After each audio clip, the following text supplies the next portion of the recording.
You're listening to Moviesucktastic.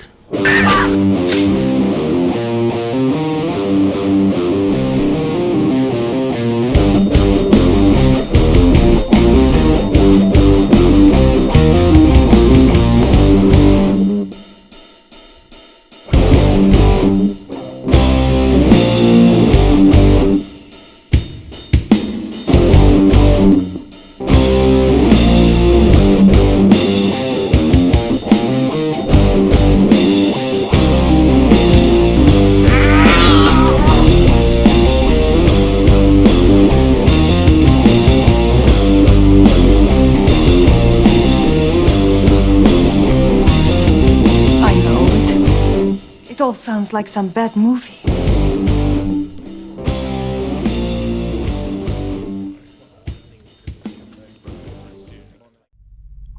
And we are live. Welcome to Moviesucktastic, ladies and gentlemen. Excuse me, pardon me there. Is my cohort Scott. And I got a mucus ball the size of a fucking ball stuck in my throat. You know, I got the same fucking thing. It's crazy. I blame the air conditioning. I blame lack of. Anyway, we are here fresh from the disastrous, painful, soul-wrenching experience of sitting through Prometheus. Now, Joey, if I may, we decided to launch right into the Prometheus here. No dicking around with top tens or anything. Correct. We're just going right to the meat. And I want to start out by prefacing that last episode, if you listened in, I kind of knocked us off track a bit with my cinematic confession that the film John Carter, which bombed horribly and looked like a huge disaster and had every indication of a bad movie, I ended up admitting that I liked it. Yes, you did. With Prometheus, that will not be an issue. Oh, really? There will be no replay of that. I actually started Prometheus with the fear, oh my God, what if I like this too? I mean, what if I start this trend of like liking all these films that really we don't think are going to be well? And after 20 minutes into it, I was like, there's not a fucking fear in the world here. This is just... Now, you didn't like it at all? Nothing stuck with you at all? Scaring me with that. You're scaring me with that question. All right, you want to know the truth? What's the truth? Just say, no, Scott, lie to me. No, here's the truth. And if anyone's wondering, Alien is playing in the background, not Prometheus. Mm-hmm. I decided to go with that because obviously Prometheus is in the theater, and I'm not lucky enough to have attained a DVD copy screener from Ridley Scott himself. He's not returning my calls. Yeah, better not. Fuck it. This is the guy responsible for a Blade Runner, correct? Correct. Alien, right? Mm-hmm. The fuck? And you'll find as you watch the film Prometheus, occasionally, every 5 or 10 minutes ago, this little voice in your head will say, "What the fuck?" Because you asked me if I enjoyed any parts of the film. Right. Let me say this. Opening shot of the movie. And I want to go through this. I want to go to this Tosh.0 style. I want to my goal here is to ruin this film for everyone listening. Okay. Right? A spoiler alert as far as, it's a weird spoiler alert because, as you will attest to, there are no surprises in this film. No, there really isn't. Everything is laid out for you perfectly. If you can't follow this film, you may not want to watch film. There is really no confusion from beginning to end about this movie. Well, if you're not a anyway film buff, if you're never mind, we'll get into that. But okay, yeah, there are no surprises. This film is a 2-hour exercise in deja vu, especially if you are a Ridley Scott fan, which again makes you think, what the fuck? So opening shot of the film, wide expanse. And let me make sure. Oh, by the way, our chat rooms are live. I'm in charge of them, so of course they're fucking empty. So if you're watching now, get on the fucking chat room and yell at me, please. I'm manning. Make another Facebook post. Just point everyone to the live stream again and just they're say... there. I can't do any more. I'll do it every 15 minutes or so, but they're up there. Anyway, opening shot of the film, right? Yes. Majestic scenery. Beautiful scenery, waterfall, you know. what we're supposed to be taking as like prehistoric Earth, I guess. 35,000 years prior. Right. So that's what it's supposed to be. So then the music swells as we come to, of all things, a spaceship hovering over it, which not a surprise. Right. We then see a monk-robed figure walk to the edge of the waterfall. Yes. Pulls the robe head back, and he's ripped. I mean, this guy's doing push-ups like you wouldn't believe. This is a huge white guy with and it reminded me of the movie Powder. If Powder was the Incredible Powder, Hulk thing, whatever. And the faces, I guess they went for, okay, all alien life forms are larger than us, humanoid, and have the mumps. Because they're all just thick-faced. We can't even do real good makeup anymore. It's just, okay, just make their face, their that face. was complete CGI. That wasn't a real person at all. Even worse. I mean, makeup is not even involved in that. The design of the alien, then. We'll go there. Fine. Oh, yeah, and we'll get into Ridley Scott's cavalcade of fucking lies shortly. I use real special effects whenever I could. I mean, whenever you were fucking not lazy enough, Did you read that quote? Oh, we use live action wherever possible. Oh, the one scene where you have a real alien as opposed to shut the fuck up. What a whore. What a line. I read that there were a lot of sets, but that's just all acting stuff. Anytime there was anything involved with going outdoors, in the caves, interaction with the aliens, it's all CGI. Anything where they have to touch something, what I have on the screen now, I have the original Alien.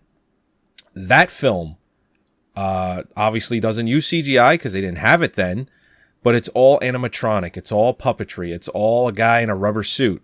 Right. It's all of that.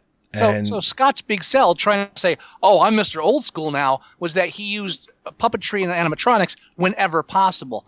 If whenever possible means every so often, yeah. Yep. Hey, I use it more than your average director, which might be true. Right. He might actually use puppetry and animatronics more than the average director. Can't take it away from him completely. Yeah, it can. It's like the Thing prequel. Yeah. Where they say, "Oh, we didn't use CGI unless we had to." You mean unless you wanted to make it look like shit, because that's what you did and that's what it looked like. And speaking of Ridley lies, I was looking through the little trivia stuff there. He had a quote where he said that because they always try to play up the reality of it. Oh, it's so realistic. The sets are so expensive; they have to justify why the movie costs so fucking much. And he says the crew quarters and all the sets there. He said the crew could actually live there and sleep there at night and live there during the filming. But it mentions they didn't because of health concerns, which means they couldn't. Which means they couldn't. No, you fucking liar. Waterfalls naturally come off of floating rocks. It makes sense. Yeah, him and James Cameron, they're buddies. They were trying to write a script for the prequel years ago, like 9 years ago, and of course it got scrapped. And Ridley Scott made like 4 other bad movies in the meantime. So anyway, we get the waterfall. We have I'm telling you if I like the film or not at all.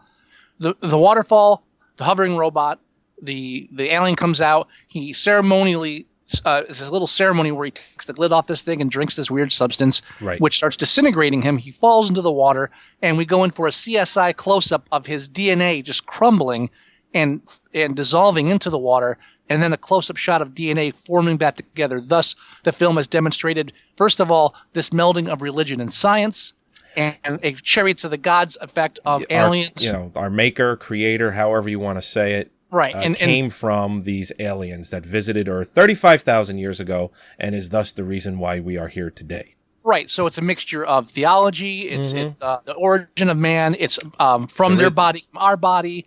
There is no God, it is only aliens. Well, that doesn't mean that's not a God, it just means that the aliens came here. They could have, Well, no, the Bible says that man is created in the face of God. We'll get into that later. Yes. Okay. Well, what I do want to say that's slightly wrong.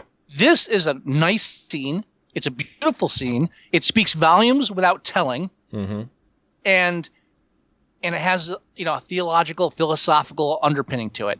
If you enjoy that, if you like this moment, if this thrills you, get up and walk the fuck out of the theater, because this is where it ends, right there. Everything from here on after that is ham-fisted. All you have is dialogue that's completely unrealistic, tons of exposition, and the philosophical musings are childlike. You really didn't like this movie at all. Dude, I am insulted to no end. Wow. I can't say that I liked the film, but I don't think I disliked it as much as you. Well, wait until I tell you why you didn't like it. Okay, you're going to tell me why? Okay. You'll that always works out well. Well, this will be one of the things where I'm going to point out a couple of things. You're going to go, oh, I didn't think of that, and that's going to be it. And you'll say, thank you. Did you notice that they used Dan O'Bannon in the film at one point? Who? Dan O'Bannon. Who? He's the original writer of the film Alien. Okay. He is like synonymous with Alien. How do you not know this? All right, and how do they use him? Well, they just said, I don't remember exactly, but they said, oh, did you hear what Dan O'Bannon said? They shortened his name, and it was just kind of like this little ode to Dan O'Bannon in the film. It was kind of their way of saying, this is the closest we're going to get to a good script by mentioning. And by the way, Dan O'Bannon is also the creative mind behind Return of the Living Dead, by the way. That's where I recognize the name. Thank you. Okay. You know I'm bad with names. I know you. I couldn't find my space goggles, so I tried these, and these are hurting my eyes. So I remember seeing those in a 50s catalog. Those are supposed to be like X-ray glasses, right? No, these are not X-ray glasses. Are you sure? They're not yes. I mean, it says X-ray vision on the side, but these aren't that kind of X-ray glasses. Different thing entirely. Hold on a second. I want to see if I can find the picture I'm thinking of. I don't care if you find a picture. No, I know. I want you to wear them so I could put up the picture next to you. That's not what they sold as X-ray glasses back then. You're distracting me from my point here. So we have the origins of man in the first scene. Yeah. Technically, we've kind of given away the ending. So automatically, the film has set us up for the twist not being a twist. No surprise. There we go. From that, we go to, what year was it? When we have archaeologists digging through caves. 2094. 2094 is the year that they're going to it took 2 years to get there. Okay. Well, so some like 2080 something, I think it was, when they find the painting, the cave painting. And there's no, because at the end of the film, she does like a verbal diary and says it's 2094. So it would be 2092 when they flew out there. All right. Or 2091. Dude, I'm just saying. Before the ship sails, they find the cave, right? Yes. Okay, there we go. We agree. They find the caves, and there's paintings in it. And in the paintings, there's a lot of circles. And wait a minute. You're right. I'm sorry. You're right. Because they put a date up of when they're excavating this cave and all that. Something. It was 20. Yeah. Because they had to raise $1 trillion to even fund the mission to get there. So I'm right, right? You are correct. I know that. Enjoy it now. So we have the archaeologists. They find this painting and like, oh wow, this is great, and it's an alien pointing the stars. We know where that's going. The film saves us the agony of following everything beyond that, and just takes us right to the ship. Yes, I was very happy about that. That was they go to the ship and wake up and puking up whatever fluid that they're living in. Cryogenic chamber. First, we get 10 minutes of Ziggy Stardust. We get Ridley Scott trying to do 2001. Yeah. And it's sad. It's not sad. It's sad because this isn't 2001. Not, well, You know what? 2001 was done before 2001. It was done well, and everybody and their fucking mother has copied it since then. Also done years ago, that was done well, Alien. Right. And like that, everybody and their fucking mother has copied it since then. So why Ridley Scott has decided at this point in his career he should copy two things that have been copied to death already, one of which he did himself the first time, is confusing. It's not confusing. Yes, it is. Listen. I'm not defending it so much in the fact that it is technically an Alien prequel in some small way. It's not in a very large way at all. It is a prequel, though. Yeah, it is the origin somewhat. Okay. It's kind of like a 60-40 if you really think about it. It's 60% these aliens creating us, going to this planet, creating this germ warfare to then want to wipe us out because they hate us, to that germ warfare turning out to be what becomes the alien alien that we know later on in the film franchise.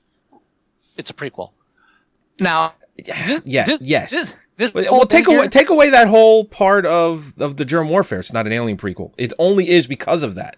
No, it's because of that, because the fucking aliens and the people that were there, and there's actually pieces of the fucking sets from Alien are in it. Pieces all right. From Alien. Okay, I'm talking about storyline and plot. That's what I'm talking about. Scenes from Alien are in the movie. Why would you? Now you're hurting my. You're hurting me on the inside. And this is bringing me to another cinematic confession. I have to confess this. After watching the film, do we need music? We don't need music. No. Okay. It's a small one. It came home late at night. For the first time ever, I've actually engaged on the IMDb message boards. Oh, really? Because out of curiosity, I started reading the message boards. Should I go and start looking at those? No, nothing too crazy happened. But I stumbled upon obviously a bunch of fucking idiots. And a lot of them. Did you create a new thread, or you just posted on some? I just posted on some. Okay, because there's one here. Is it possible that the crew were intended to be stupid and incompetent?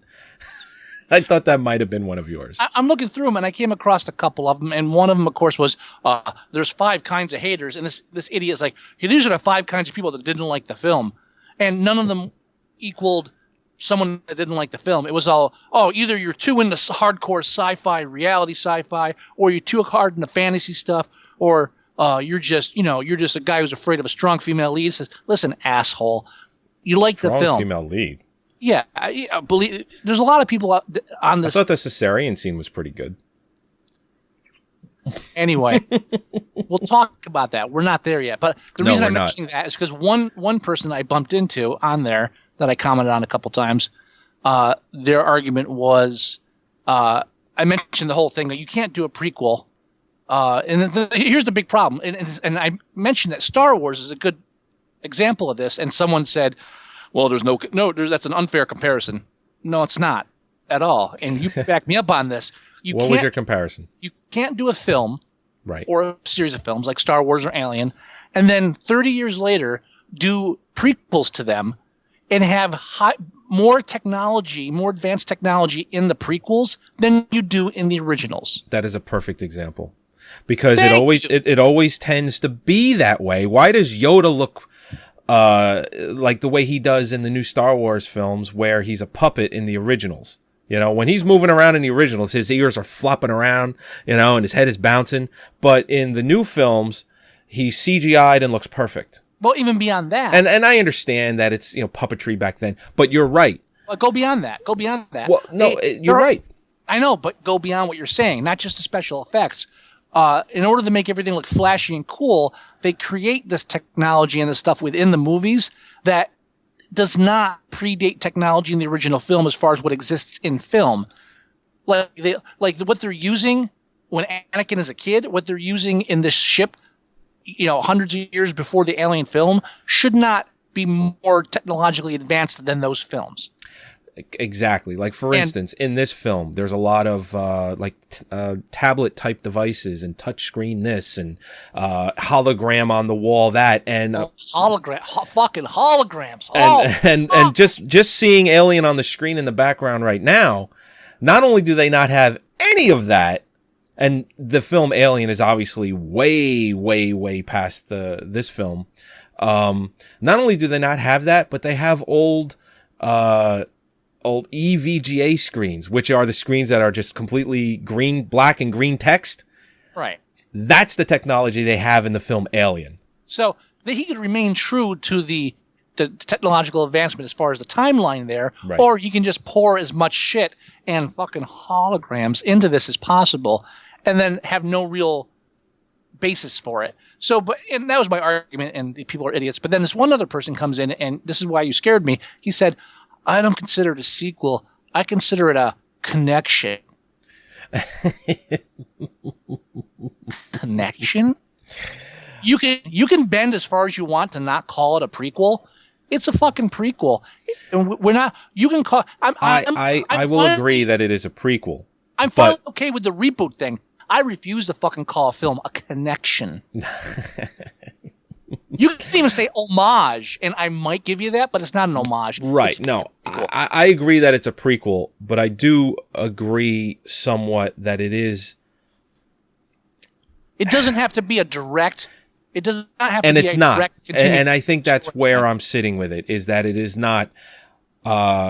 You don't see your traditional aliens in this movie at all. You see a slight form of it. Really? Well, you see the little worm things going through the caverns. I saw different variations of face huggers is what I saw. Well, yes. That's what I'm getting at. Those become the aliens later. They don't become. They obviously the intention. They're part of the germ warfare that the original, so they're have or the creator, the engineer. Right. They're going to have different types of germ warfares throughout. Yeah. Yeah. Look, everyone watching right now, it's just, it couldn't be more technologically just back in time than what we're seeing on the screen right now. It's just a computer screen with orange text going up, going. It's terrible. You want to talk technology of Prometheus? Sure. Let's talk about technology of Prometheus. All right. Rubik's fucking cube. Done. Rubik's cube? Rubik's fucking cube. When they wake up on the ship and they get out of the whole cryogenic thing, and then now all the cryogenic people are in the cafeteria talking. I haven't seen this scene before. Sure. Ever. Wow, I'm riveted. And the tough guy spurns the nerdy guy. I'm not here to make friends. I'm here to make money. I wonder if they're going to be friends before they die. They're going to get into something together. Wow, can we? Although I thought he was the smartest character when they're in the cave. What? Which guy? Oh, you mean the geologist? The guy that likes rocks. That guy, the geologist. Yes, and he's like, I'm here to study rocks. As a dead body. I'm fucking leaving. Almost. And of course, they get lost later on. But the fact that he's like, you know what? Stay here all you want and fuck around with the dead body. I'm leaving. I'm going back to sleep. Wake me when this shit's done. Yeah. So after they have their little breakfast and we introduce all the characters and since we don't have any time for character development, because this is, after all, a film about fucking alien. Surprisingly, only 2 hours, by the way. Not surprisingly, compared to when you look at how much character building there is in the film, and we need to spend all the time building up tension that's not there because we know the ending. Well, yeah. So we do brief introductions to these very cardboard stereotypical characters, and then we go to the debriefing where everyone learns why they're there. Little voice in the back of your head should be saying, "What the fuck?" right now. So they're on a $1 trillion ship. They spent 2 years in cryogenic sleep, whatever. How far away did she say? Like 5 billion miles? You know what? I'm not 100% sure on that. Because I'm pretty sure that whatever she said is like the distance between us and Saturn. It's like I think they didn't even bother to fact check what the distance is. Oh, really? I could be wrong on that. I'm not a scientist. I just pretend to be one on TV. But so these people are being paid to do this job. They spend 2 years in cryogenic sleep, go into God knows where in the universe, high risk job. No one told them what they're doing. No one knows what's going on until now? Yeah, she actually said that for everyone that I hired personally, they probably knew what they were doing there. They use a fucking temp agency? Right. Are things that bad in the future? It might be. You know what? To be honest, I would never sign up for something going into space where I'd be in a cryogenic state for 2.5 years, because they were up there for 2 years and 4 months, 15 days, 38 minutes, 12 seconds. And I would never sign up for anything unless I knew exactly what I was going for. I can see it now. The unemployment office and the geologist guy is sitting in the back throwing roll of paper balls at the scientist up front with the glasses, and then the bailiff comes out, or whatever, the guy in a wheelchair at the unemployment office comes out. So, I got a couple of jobs for you. It'd be great. Come on over here. Sign up. We have no idea what job we're going on. We're hired for expertise, so of course we haven't been briefed at all on what we'll be doing when we get there. Because why not just learn 2 days before we go down and start prepping then? And of course they went out of their way to say it cost $1 trillion. Right. Because to us, $1 trillion is like, wow. But in 2094, it could be a drop in a bucket, It's the insurance payments that kill you on that. Yeah. $1 trillion shit. I'm sure interest rates are in double digits by then too. $1 trillion. Okay, whatever. Again, let's throw a simple number out there, as simplest number as possible for our audience. Bucket of shells. What the fuck? So then your futuristic hologram thing takes up the entire room, and here's our benefactor comes out in a hologram display. Oh, fucking jerk off at the hologram. This is amazing. Which is Guy Pearce, by the way. Yeah. Why the fuck would you hire a good actor, put him under all that bad old age makeup? Yes. And just hire anybody. Who cares? Hire fucking John Larroquette. He's out of work. Give him a job. John Larroquette. So the guys, and so in the hologram asks the people to come up and stand next to him and introduces them and walks away. So, ooh, hologram thing. So then Mr. Archaeologist pulls out, playing with his Rubik's Cube, puts it down, beep, beep, beep, and pops out. And now we have hologram projections everywhere. And he's maneuvering them from behind because somehow this thing can tell where he is. And all this is coming out of a little cube. But it's Rubik the Amazing fucking Cube projecting holograms. Yeah. And I bet their excuse, now hear me out on this, Ridley Scott, I'm sure we could find it somewhere written. I'm not even sure if we could. I'm sure. Their excuse would be very plain and simple. Just because it wasn't in the film Alien or Aliens doesn't mean it didn't exist. That's going to be their excuse. If a fucking archaeologist can afford a Rubik's Cube amazing hologram thing, then the fucking mining ship can afford real monitors. Well, of course. But that's going to be their excuse. Oh no, of course. All these monitors are CRTs. I can give you another. Excuse. Yeah. What you're failing to acknowledge is the fact that it's a ship built by a trillionaire, quadrillionaire, and so of course it's going to have more high tech stuff on it and this and that. Shut up. Not buying it. All right. And here's the thing. I'll even go further with. Hologram of the old guy, hologram of the different paintings. Oh, and by the way, I love this whole idea that all the different paintings across the planet had the same astrological symbol with the guy pointing up at it, right? Yep. And then they say, oh, maybe it wasn't, they weren't calling us. Maybe it was a warning not to come. Right, because when you warn someone not to come somewhere, you give them directions. That's fucking genius. I think that's, I totally agree with that. Well, how could you have misread that? Of course.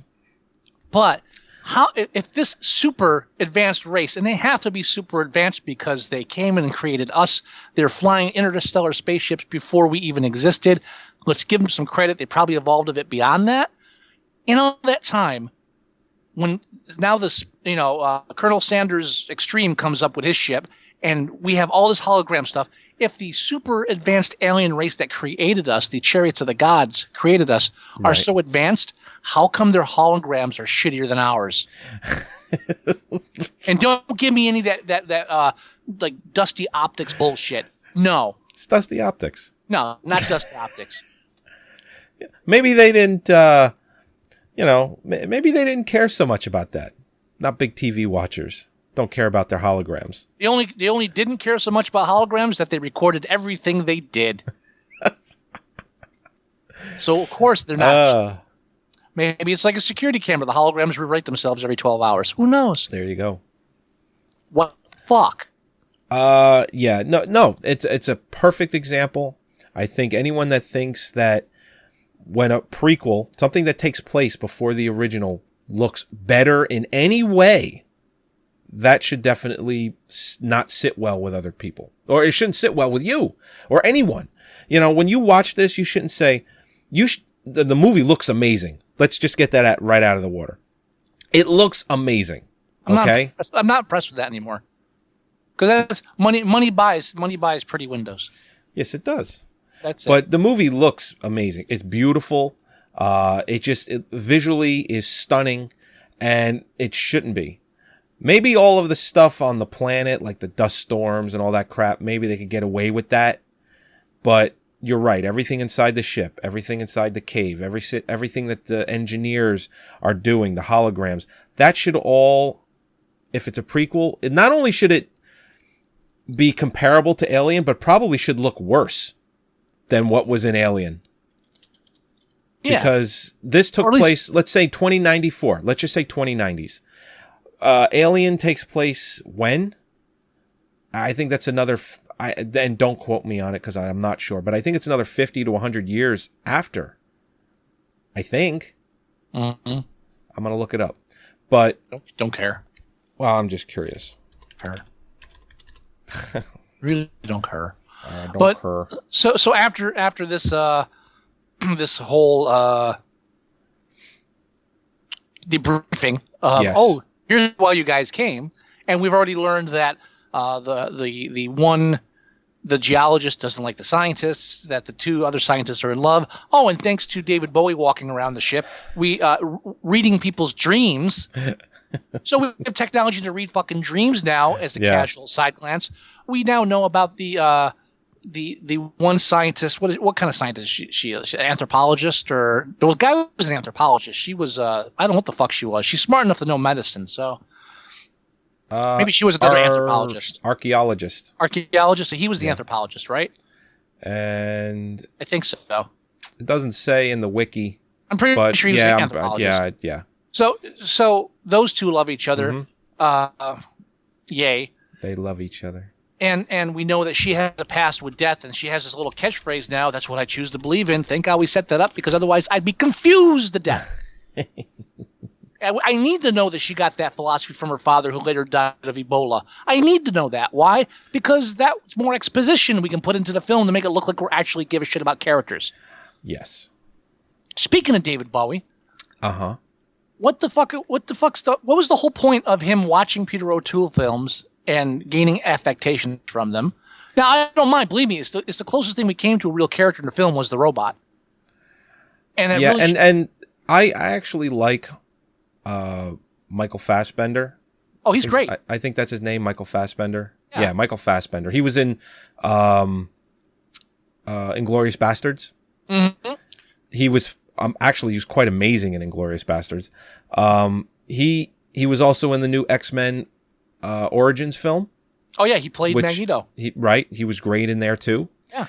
Specifically, the scene in the bar in that film I thought was awesome. But anyway, well, you're right. His character is, it's the android character. It just happens.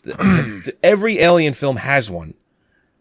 You know, every Ridley Scott film has one. No, it was in Cameron's film too.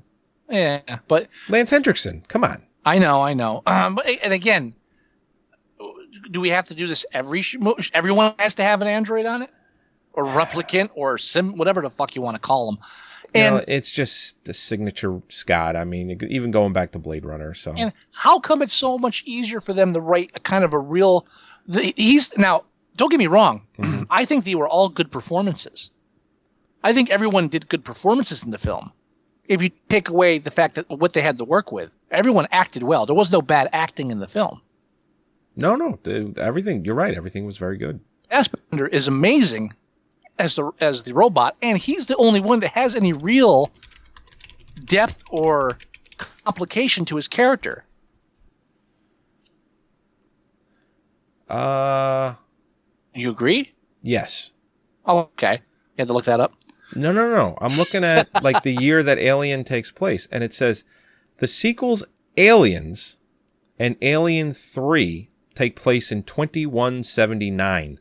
So it is roughly like 90 years in the future. So, 90 more years after this film. So you gotta think that they had to take back technology 90 years to be accurate. Mm-hmm. There's no way Alien should look the Alien from 1979 should look the way it does if Prometheus looks the way it does. Right? No, definitely not. You know. So, but anyway, it also says Disney's The Black Hole takes place in 2130. Oh, good. I don't know why that's even on the same page, but whatever.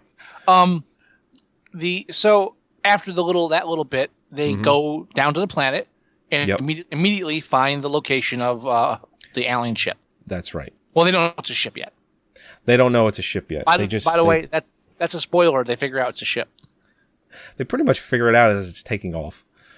Yeah. So they immediately find it. They immediately drive out. And here's the technology, too. They have these little silver balls you can throw up in the air, like from Phantasm. And they fly out and they shoot little red things everywhere, and they map the caves. Right? Yes. If you've got those fucking things, and you have the technology to create human-looking androids, why is your first contact team a human team walking into unknown caves? Why isn't it a fucking little robot carrying those silver balls? Let's walk into uncharted territory, and while we're there, we'll take precautions. This is planned out. In all fairness, just about every movie makes that mistake. So, but still, these are supposed to be smart people that spend $1 trillion on a ship, and it's not. Well, we flew these people out here. Should we protect them? Nah, just send them out first. And by the way, worst first contact team ever. Right behind maybe Sphere. Just worst team ever. Not prepared. Yeah, pretty bad. Pretty bad. And again, I mean, the two guys that get lost. I mean, they didn't go in that deep. Okay, what the fuck? How do they get lost in a straight tunnel? Right. It just, everything looks the same. When they're walking around, everything looks the same. We've been here already. I don't understand how you did this. Someone could say, hey, and it was, oh, you're over there. I'm coming. It's a straight line. If you look at the map they're doing, they walk in like 20 feet, straight line, throw the balls up left and right. It's a straight fucking hallway. You walked by. Well, the ship is in the shape of a U, so it's not difficult to get. I mean, it's not easy to get lost. It would be difficult, actually. They had to have walked by the exit. Oh, and by the way, why are you leaving? No. Oh. There is no doubt in my mind that they intended to get a PG-13 for this movie. Oh, no. I just... yeah, totally. There is no doubt in my mind that they were going for a 13. They were trying to create hype. Give me a reason. Give you a reason? Well, no, they weren't trying to create hype. What happened was they put it in for MPAA thinking, oh, it's an easy PG-13. Then when they get an R, Ripley starts crying like a fucking 2-year-old. And then as soon as the media focus on it and say, hey, look, Ripley's crying like a fucking 2-year-old, he goes, oh, wait a minute. Because now, like he set himself up for this fall where if I complain about this now, people will think that I cut it down if we have to get a PG-13. Once he did that, he couldn't go for PG-13 because everyone would say, oh, he compromised the film. So he had to pretend it was a big decision, and I say, "Oh, I was never intending to compromise the film." But tell me why you think it was PG-13. No, I don't think it was a PG-13. No, intended. Why he intended? Tell me why you think he intended it to be a PG-13. No, what I'm saying is I don't think they. I think they said they intended to try and get a 13, but absolutely did not intend on getting a 13 whatsoever. I'll give you 2 reasons why it's obvious he was trying to get a PG-13. Okay, go ahead. 2 reasons. 1, if you're not going for a PG-13, if you're going for a hard R, if you're going for a science fiction R, even if you're pulling back on the violence, you don't have to show a lot of blood. That's fine. You don't bleep out fuck. They did bleep that out at one point. You don't bleep out one fuck. It came in staticky. So tell them to go themselves. Yeah. 2, when you have the 2 characters giving each other... But they did say fuck later in the scene. Where? When they got lost. They bleeped out a fuck because you can only have so many fucks. True. So you keep the one fuck, you bleep that. Here's the other reason why. But when the 2 are giving the finger to each other, they did the British one. They gave 2 fingers. Did you catch that? Yes, I did. But right. No, okay. The one guy is British, but go ahead. There is nearly not enough swearing in this film. Well, because the violence is through the roof when there is violence. There wasn't that much violence. No. I think there was enough. I think there was enough. Well, I think it was way too hard for 13, and I think any competent director would know that. Ridley Scott has directed enough R-rated films because he doesn't do PG-13 movies. He doesn't. Dude, it's a mental deficiency. Find the last PG-13 film that he's done. I can't even think of one. Dude, it's a mental deficiency. I'm telling you what happens. You work in this industry so long where no one tells you no, you stop, you lose that filter that shows you what reality is. He went in there thinking they were going to give him a PG-13. I guarantee. Otherwise, why throw a hissy fit afterwards? Why do you go to the media and go, well, with the MPAA, this is ridiculous. Why even do that? Why risk it and have to go back and correct yourself unless you're being a whiny bitch because you didn't get what you thought you deserved? Fuck him. He's another one of these elite Hollywood guys who think the world, everything they shit is solid fucking gold. And if you're talking about competency of a director, this film is argument against that. I still don't think they were going for a 13. Okay. I don't. I think what they did was they made the film they wanted to make. They made it as violent as they wanted to make it. They did not. They pulled back on the violence so much, Joey, it's not even funny. All the violent shots were quick splashes, cutaway, click. There was no lingering on the violence. I don't know, man. I think it was violent enough that there's no way anybody putting together a screener to give the MPAA, the director puts one together for his producers. There's no way anyone walks away from this going, I could see this getting a PG-13. No fucking way. Dude, when the MPAA is in your back pocket, how often does the MPAA like battle against big Hollywood? They don't. That's why the big joke is when you watch a film that has like sex stuff and the MPAA gives it the slash on it, you compare that to like the violence like a Die Hard. How come that didn't get an NC-17? It's the big fucking joke. It's the mainstream films that get to do as much as they want. I think they saw an opportunity. And there's also no confusion that as long as it's like a war film or a sci-fi film or an action film and not like a horror film, you can get away with twice as much violence. Right. That's fact. Yeah. But I think in my opinion, I think they saw an opportunity to create or try to create some hype around the film. It was negative hype. They had to go out and actually assure the audiences that we won't compromise the integrity of the film. You don't do that because you're trying to make people think maybe he might. You say that because you suddenly realize you've sown doubt into an audience. I think you're expecting to bail you out. I think it did better its opening weekend than they intended it to do. It did a little over 50 million. I think 51 million. I think it was projected to make anywhere from 35 to 40. Mm-hmm. So, although I think if it did end up getting that PG-13, it probably would have had about 15 to 25 million more. It probably would have had closer to a $75 million opening weekend. So the fact that it was rated R, I do believe it did lose money. And based on reviews that I've read, people either love it or they hate it. That's really the way it's going with the film. Guess which side I belong on. I'm kind of somewhere in the middle. Dude, I had to bring you to my side. Do you need more? Let's keep going. All right. So the other scientist, the smart, intelligent scientists get lost in a straight tunnel. The other ones escape with. These are all little like that. That's a little thing for me. They get lost in a straight tunnel. It's little. It is a little thing. How the fuck did they get lost? It sets up a cool death scene. You don't need to be stupid to set up a cool death scene. You just set it up. And talk about setting up a scene. There could be lots of, like little tunnels and whatnot in the straight area. Listen, nobody said that just because they're scientists, nobody said that they're smart. Dude. Now, don't get me wrong. Getting lost in a straight tunnel, yeah, I could see that's stupid. But nobody says that they're smart.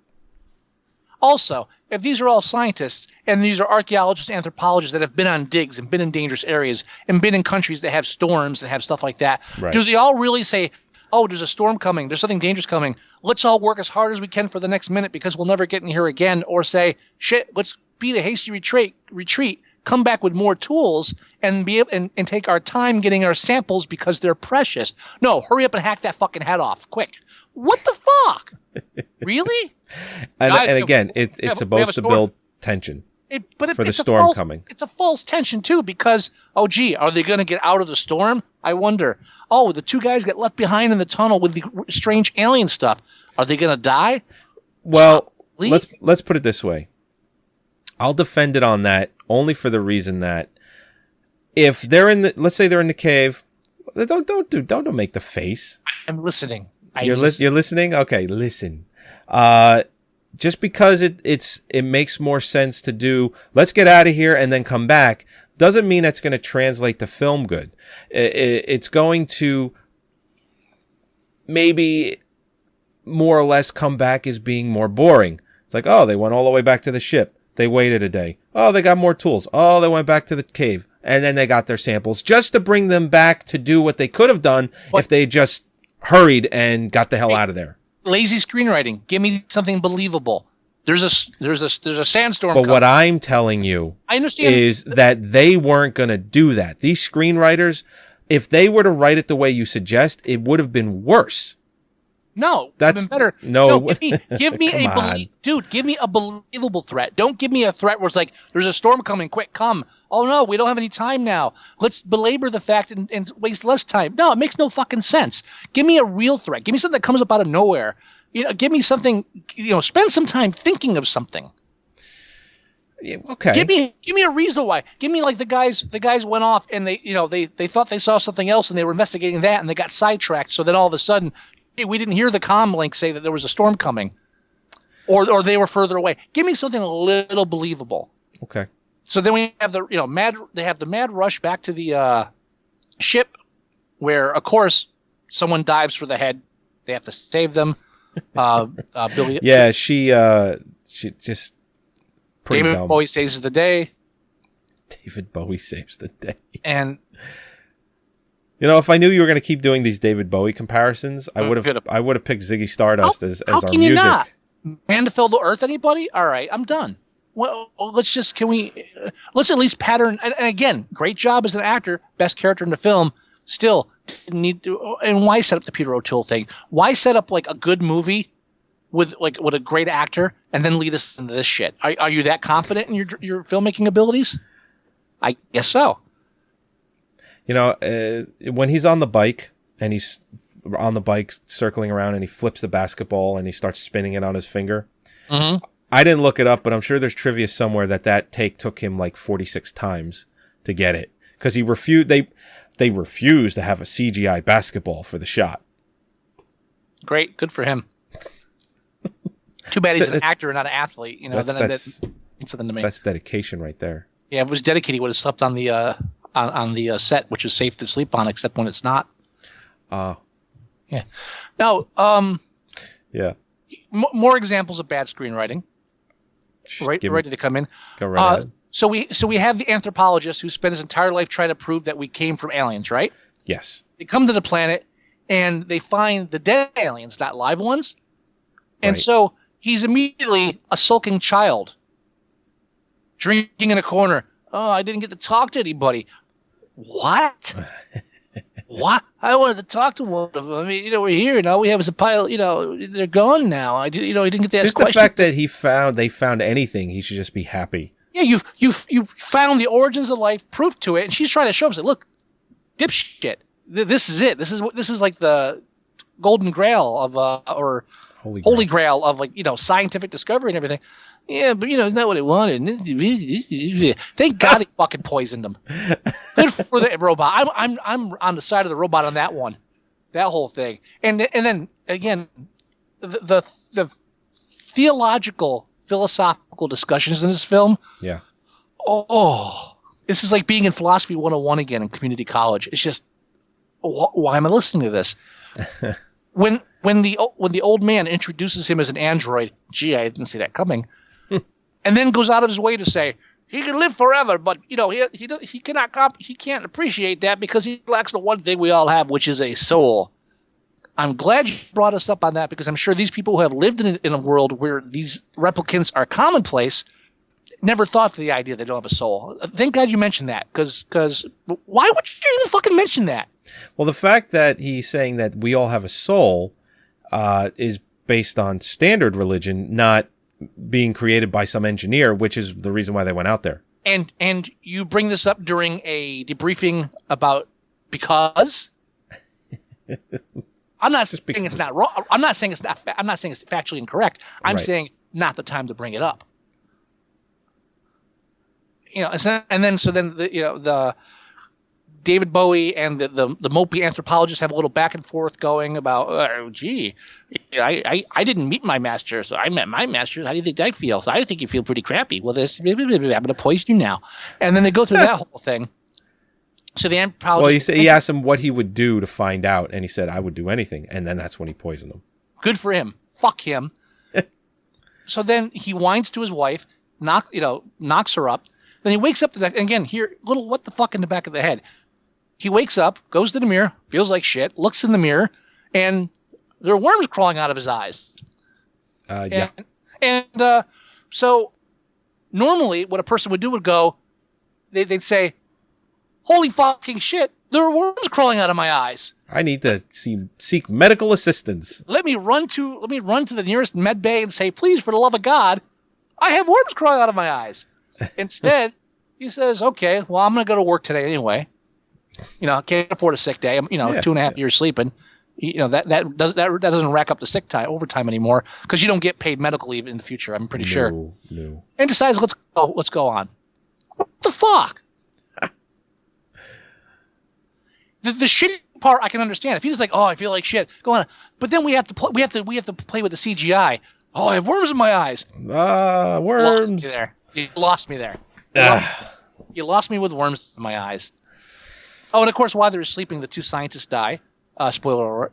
And yeah, what happens is the germ warfare is living in the cavern in this viscous, waterish, dark liquid stuff, and it comes up, and a guy just keeps talking about how beautiful it is. Oh, it's beautiful. You should see this. Oh, it's beautiful. And then, of course, he's like, come here. It's like it's a fucking kitten. And the one guy, the British guy who I like, he's like... It wasn't Scottish. I think it was Scottish. Scottish? Okay. He's like, he was the guy that said, you know what? Study dead bodies. I'm leaving. He goes to the guy, he goes, how do you know that thing is safe? He goes, oh, it's fine. And he starts playing with it. And of course, it latches onto his hand, swirls around, like an anaconda, breaks his arm, and then makes its way into his suit. Now, point out the fact that the face was like a face hugger kind of thing. It was a face hugger. It was a variation of it. Absolutely. Right. And then when the other guy cut it to try to get off him, it bled acid. And, of course, right onto his face, killed him. It's like, that was a cool scene, though. I like that scene. It was a cool special effect, yeah. And then, of course, the thing...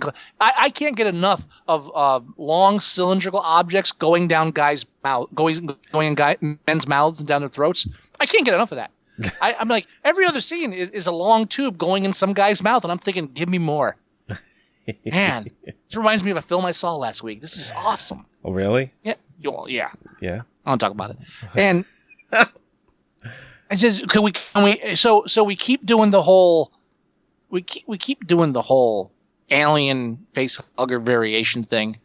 Everything that pops up is a variation of a face hugger or squid like. And and again, and also if you're going to create these engineers. No. If you're going to create these biological weapons. The germ warfare, yeah, biological. Yeah. If you're going to create these biological weapons and line them up in neat little rows, right? Maybe the triggering device really shouldn't be light. I mean, it's really hard to control that. It just took one idiot with a flashlight that could set the whole thing off. Not a good idea. And speaking of holograms. Yes. When they watch the video of the holograms running. Yeah, through the caves. Why do they run into the room with all the biological weapons? That's where they find the head. Where the guy tripped? Yeah, right. Shouldn't you be going in the other direction? Just a thought. Oh, and how do they get in that room, by the way? I don't remember. David Bowie played Simon Says on the Stones. Oh, yes, that's correct. Because David Bowie's been studying ancient languages for the last 2 or 3 years, so he can now operate any alien technology within a few seconds. Yes, especially when they're all Simon Says based. Yeah, they asked him when they went in the room if he could read it, and he says, perhaps. Perhaps. Yes. And and my favorite, of course, is when he gets to the engineer main ship station or whatever the hell it was. Right. I guess cockpit. And we see the hologram. And how do they run their ship? Pan flutes and boiled eggs. Yeah, when I saw that, I'm like, why is he playing the flute? Have you ever tried to make a button out of a hard-boiled egg? No. It's fucking hard. Because they don't push that well. No, they don't. As a matter of fact, they train hockey teams to have soft hands by controlling eggs instead of hockey pucks. Hockey puck this. And so I had to throw hockey in there. So somehow. the big like 20-foot alien gets in the cockpit and goes doodle doodle doodle doodle doodle squish squish squish squish squish squish squish squish. What the fuck? I wish I could have seen the creative team that came up with that one. Well, we have all these hard buttons up into this part. We should change things up. We should do a twist. How about soft buttons like Jello or hard-boiled eggs? I think they probably were having a meeting around the craft service table. That's my guess. Oh, you think that's what it was? Yeah, and then of course their cockpits and their seats and everything are going to look just like stuff we did on Earth when we built our ships. Their cockpit is going to have like a control panel around them, just like ours do. And when they get into the big seat, it's going to look like a big cannon thing. Of course, obviously, because they dissolved in our ocean. It only makes sense that everything that we do doesn't look like theirs. I'm watching the chest burst scene in Alien with John Hurt. There's a surprise scene for you. There's a what the hell's going to happen scene. You know what's not a surprise scene? What's that? Oh, spoiler alert! By the way, just turn the fucking thing off if you actually give a shit. You're talking about Shut the up. very, very, very end of the movie? No, I'm talking like the beginning of the third act. The whole the old man's alive and on the ship. Oh yeah, who saw that coming? What the hell? Gee, and and the other reveal that Charlize Theron is his daughter. Who saw that coming? oh my, there's that pause. Father, Ridley, lose the fucking pause. We know. If you don't know already, by the time she says, "I didn't want to debate with you in court for years," she's either married to him or related to him. Here's the fun one. I found another genius on IMDb. Oh boy. I feel like I gave myself a cesarean, like laughing so hard at these things. The guy said, here's his big, I read deep into this film because they're trying to give depth to a film that has no depth. Right. He says, here, you know what it is? She's not really his daughter. What it is when she talks about, he's like the father figure because he's so rich and famous. And when she talks about him being like the king and dethroned, she says father just to mock him. What? Jackass. If you're talking to someone and talking about them being like a king, you don't say father to mock them. You say your highness. And you don't really stroke the hand of somebody you don't know that well. Right. I mean, and just the fact that she was talking about this suing him in court. I mean, it's This you is can't the just sue anybody. well, you can. But Well, no, I know, but on good grounds. I'm related to you. You're my husband. That's pretty much how you could sue that person. this is the level of sophisticated, intelligent thought of a fan of Prometheus, who not just someone who liked the film, but someone who is a fan who is defending it against people like us. Right. It's like, oh, you just don't get it. No, I get it. You're a moron. She's his father. I knew this when the hologram first came up and he said, oh, David, the closest thing I have to a son. Gee, I wonder why he'd say something like that and why we would show it a reaction from her when he said it. Could there be a reason? Yeah. Fuck you, Scott. Fuck you. You're wasting my time. Give me some kind of complication that's not a non-complication. The medevac thing is only designed for men, but it was in the woman's cabin. I wonder why that could be, because her father's on there. Can we go back and watch Lawrence of Arabia with David? That would be cool. How about that? If the movie started with that, with David, and then the camera just like pulled into Lawrence of Arabia, and we stayed there for the entire Lawrence of Arabia. And he did the audio commentary. And then the ship crashes at the end. What the? Do we want to talk about the end? Like things that lead up to the end? Everything. What's about? Well, she gets knocked up by her worm eye boyfriend. Yep. And then. Well, they preface it with that she can't get pregnant, and then David Bowie, as you like to say, tells her she's 3 months pregnant, or her symptoms are that she's 3 months pregnant. She brought up that she can't get pregnant before they had sex. Could there possibly be a connection to this? There's not a line in this I film. can't create life. Now, all right, let's do it, baby. Fucking. Now, so they go out to the ship again. Right. They find the dead bodies. They come back. By this time, he's like sick, and so Charlize Theron, major whatever the hell, what is she? It's just like I forget her name in the film. I have the thing. I have it up. Her name is Meredith Vickers. Vickers, that's right. What's up with David's? We'll talk about the suits in a minute. So Vickers grabs the flamethrower because they didn't bring any real weapons. They just brought like overgrown welding torches. Why would you bring any real weapons? They brought fire looks cool. Yeah. We're was the one guy with it? Said, we're here for your protection. Then bring a real fucking gun, asshole. Why you get a fucking torch? So she doesn't want. She does the smartest thing in the film. It's like he's sick. He ain't coming on here. No, she does the dumbest thing in the film. She says, "There's a guy I don't want to come on the ship. Open the door." No, you don't do that. And then when the guy wanders halfway on the ship, you don't torch him on the ship. So like his burning, diseased body can burst out of its burning suit on your ship door. Well, the reason why the door was open, again, was to build tension and confrontation. But if they did it all from inside, from a sealed door, I'm telling you now, as bad as a film is, it would have been worse. No, again, building tension with stuff that doesn't make any sense. And who the fuck gave her a gun? I know she just walked by and picked it up. Do these guys like keep track of their weapons? She should not be grabbing a fucking gun. No. I don't care who she is.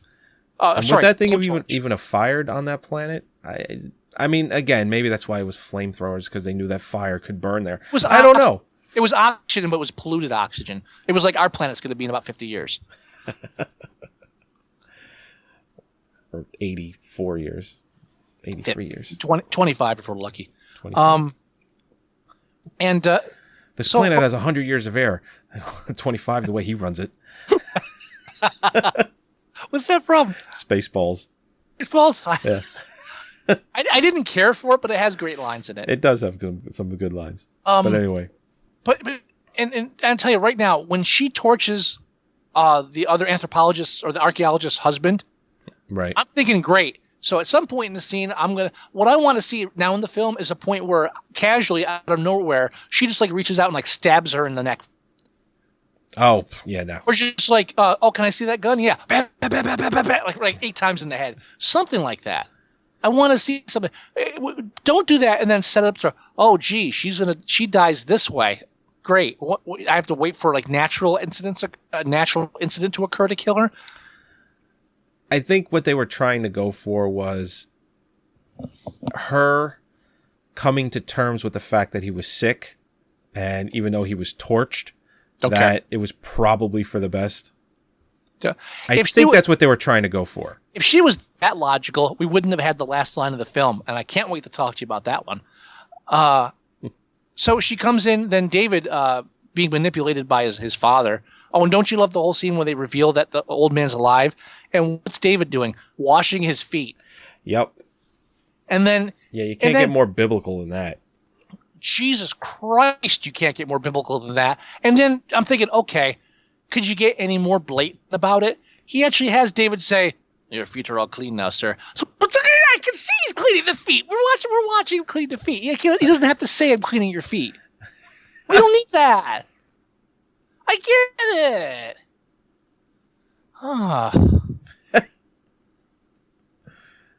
And so he pulls the old, and gee, what film have I seen this in? every Alien film. That's right. He decides, okay, we're going to put her back in cryogenics with the alien fetus in her. Right? Oh, right. Yeah. Or Yeah, not yeah. Cryogenics. What is it? The sleeper thing. Cryogen. Cryogen. Okay, but Yeah. cryogenics is for dead people. But yeah, same thing. The cryo sleep. Cryostasis. I forget what it was. Yeah. So he sets up the same thing for her that they tried to set up for Ripley in Aliens, and they tried to do an Alien. Again, the corporate machinations, an android we can't trust. What? Deja vu. Yeah. And so this archaeologist immediately fights off the effects of a drug, kicks the ass of two other people, and then has a machine perform her own cesarean. Appendectomy. Well, yes. Broke it to that, right. And she watches it, and I'll admit, it's kind of cool to watch. Right. All right? A couple of problems with this, though. First of all, we watch it push her stomach like a foot away. Right. Yet, in the next scene where she's looking in the mirror with the staples, she still has like a flawless washboard abs. That's not really going to go away. No distending, no stretch marks, no. Your body just got pushed farther than it should be and came back immediately, so it all just like snapped back naturally. No, I'm not going to shit on it for that. I am. I'm not. I am. And then it pulls the fetus out like a donut. That was kind of interesting. It pulled it out kind of like one of those arcade machines at down when you go to the shore where you try to get like the fucking prize with the hands and it goes down and it comes up and then fucking drops it. So then after that, within 2 hours or so, she's running across the alien landscape. Leaping. Yeah, that I didn't buy 1 second.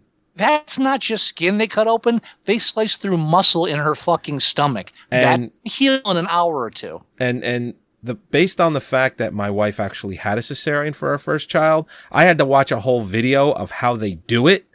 And they cut through the layer of skin. Then you're right, a layer of muscle. And then it's pulled away. The baby is taken out. Then they have to sew that shit back up, muscle first, with invisible or like stitches that will dissolve over time, and then they have to sew you back up. It's this whole process. When she leaps over the one chasm and catches and misses and catches it with her arms, the second she did that, I'm like, yeah, she lost 7 or 8 staples doing that. Those staples should have shot through that skin tight uniform. It's like shredded it in half. Yeah, there's no way she wasn't in. She would be completely almost split in half from that jump. So I mean, I'm supposed to believe this. Yeah, that I'll buy aliens creating the human race. I'll buy that. A horizontal cesarean stapled shut, and 2 hours later you're fucking leaping. No. I don't care how I don't care how much drugs you're hopped up on. No way that's happening. Not only is she leaping, but when she goes to retrieve Michael Fassbender's head, because when they meet the engineer, he just rips his head off. And where have you seen that before? Oh, spoiler alert. Well, we were calling that the whole episode. When she goes to retrieve his head, she basically spelunks down the side of that fucking mountain. It's like, that ain't happening either. After lowering his body.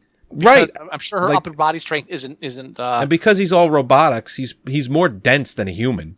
Well, so he might weigh 200 pounds, but it's more dead weight. He's not denser than the audience, I'll tell you that. Oh, hey. Now, but I have to go back to the old man for a minute. Yeah. So he hires the ship, sneaks on board, and it's kept a secret. And obviously, the daughter knew. Oh, yeah. Right?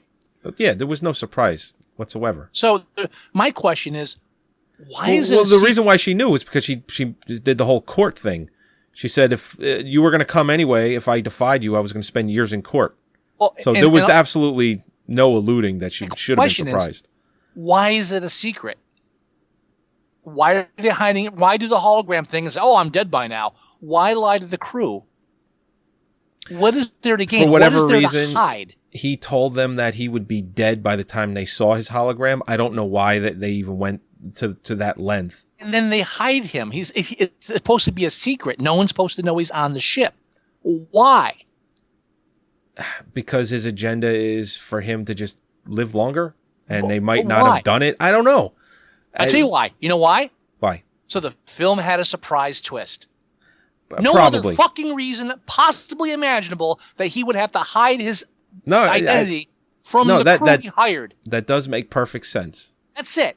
Yeah. It's there because it's there. It's there because we need a chance for the audience to go, oh, because there's no other fucking chance. And I'm sorry if anybody did that.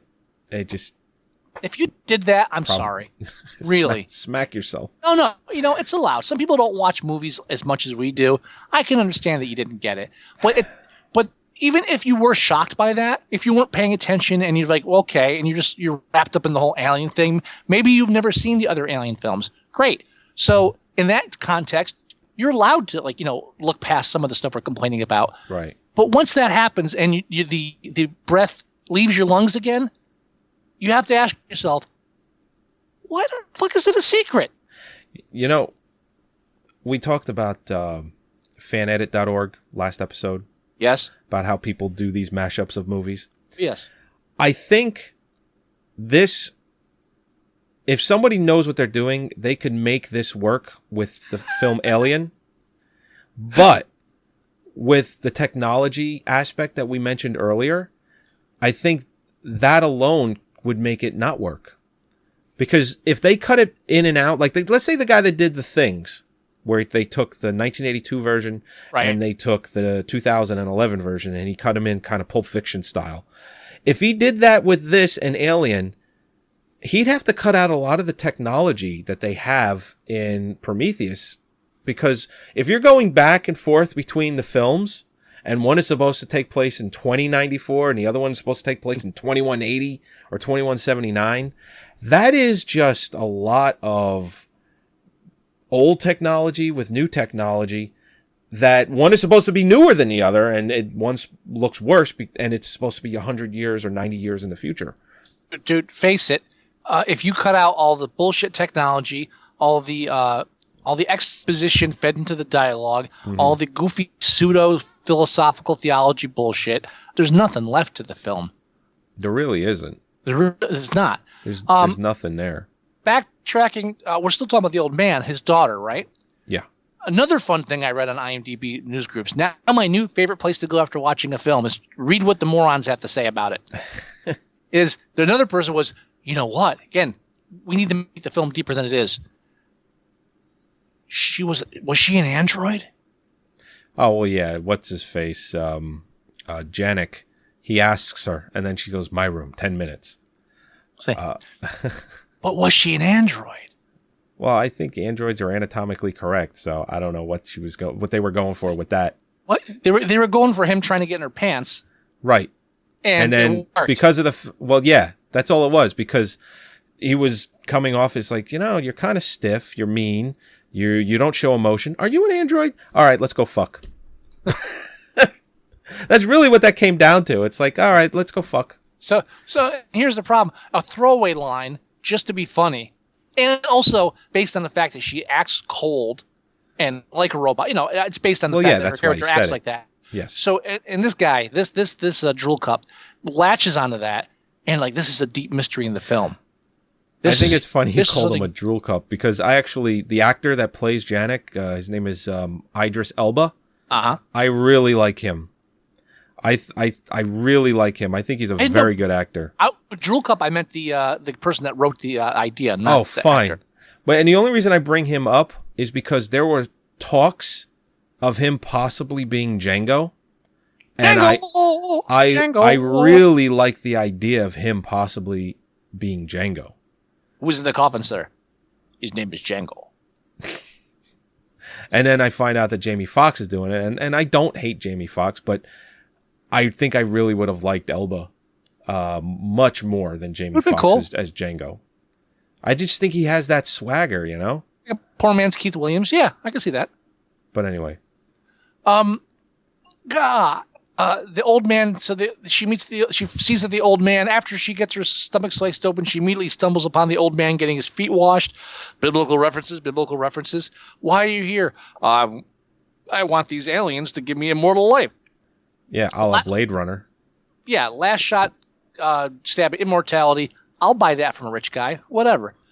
So they're going to go on a trek out there. He's got his little robotic legs on. David's pats his feet dry. They all get set to go out. Captain stays with the ship, and so does Vickers. Because David found one of the aliens are still alive in their own cryogenic. Right. Which looks just like ours, really. It's kind of freaky how the space age future, besides the hard-boiled egg buttons, looks just like our stuff. And so he takes them there, and they pass all the biological weapons. And don't you love, too, at the beginning of the film, how they set it up where no one listens to the scientists? Don't you love that? We're all on a scientific expedition. Let the scientists say their piece. We think this. You're full of shit. Aren't we here before? This is why we're here, right? Again, why you do a debriefing before the ship. So they're not listening to the whole fact that, people saying, oh, look, here's the proof, here's the weapons, this is that, and we're all going to die. Well, let's go ahead anyway. I can understand the old guy doing that. They bring the alien, they wake up the alien, chaos ensues, right? Yes. Okay. Yeah, he wants to kill everybody. As soon as it wakes up and does that, crazy motherfucker, she splits, right? Yes. Which begs the question: why the fuck did she go in the first place?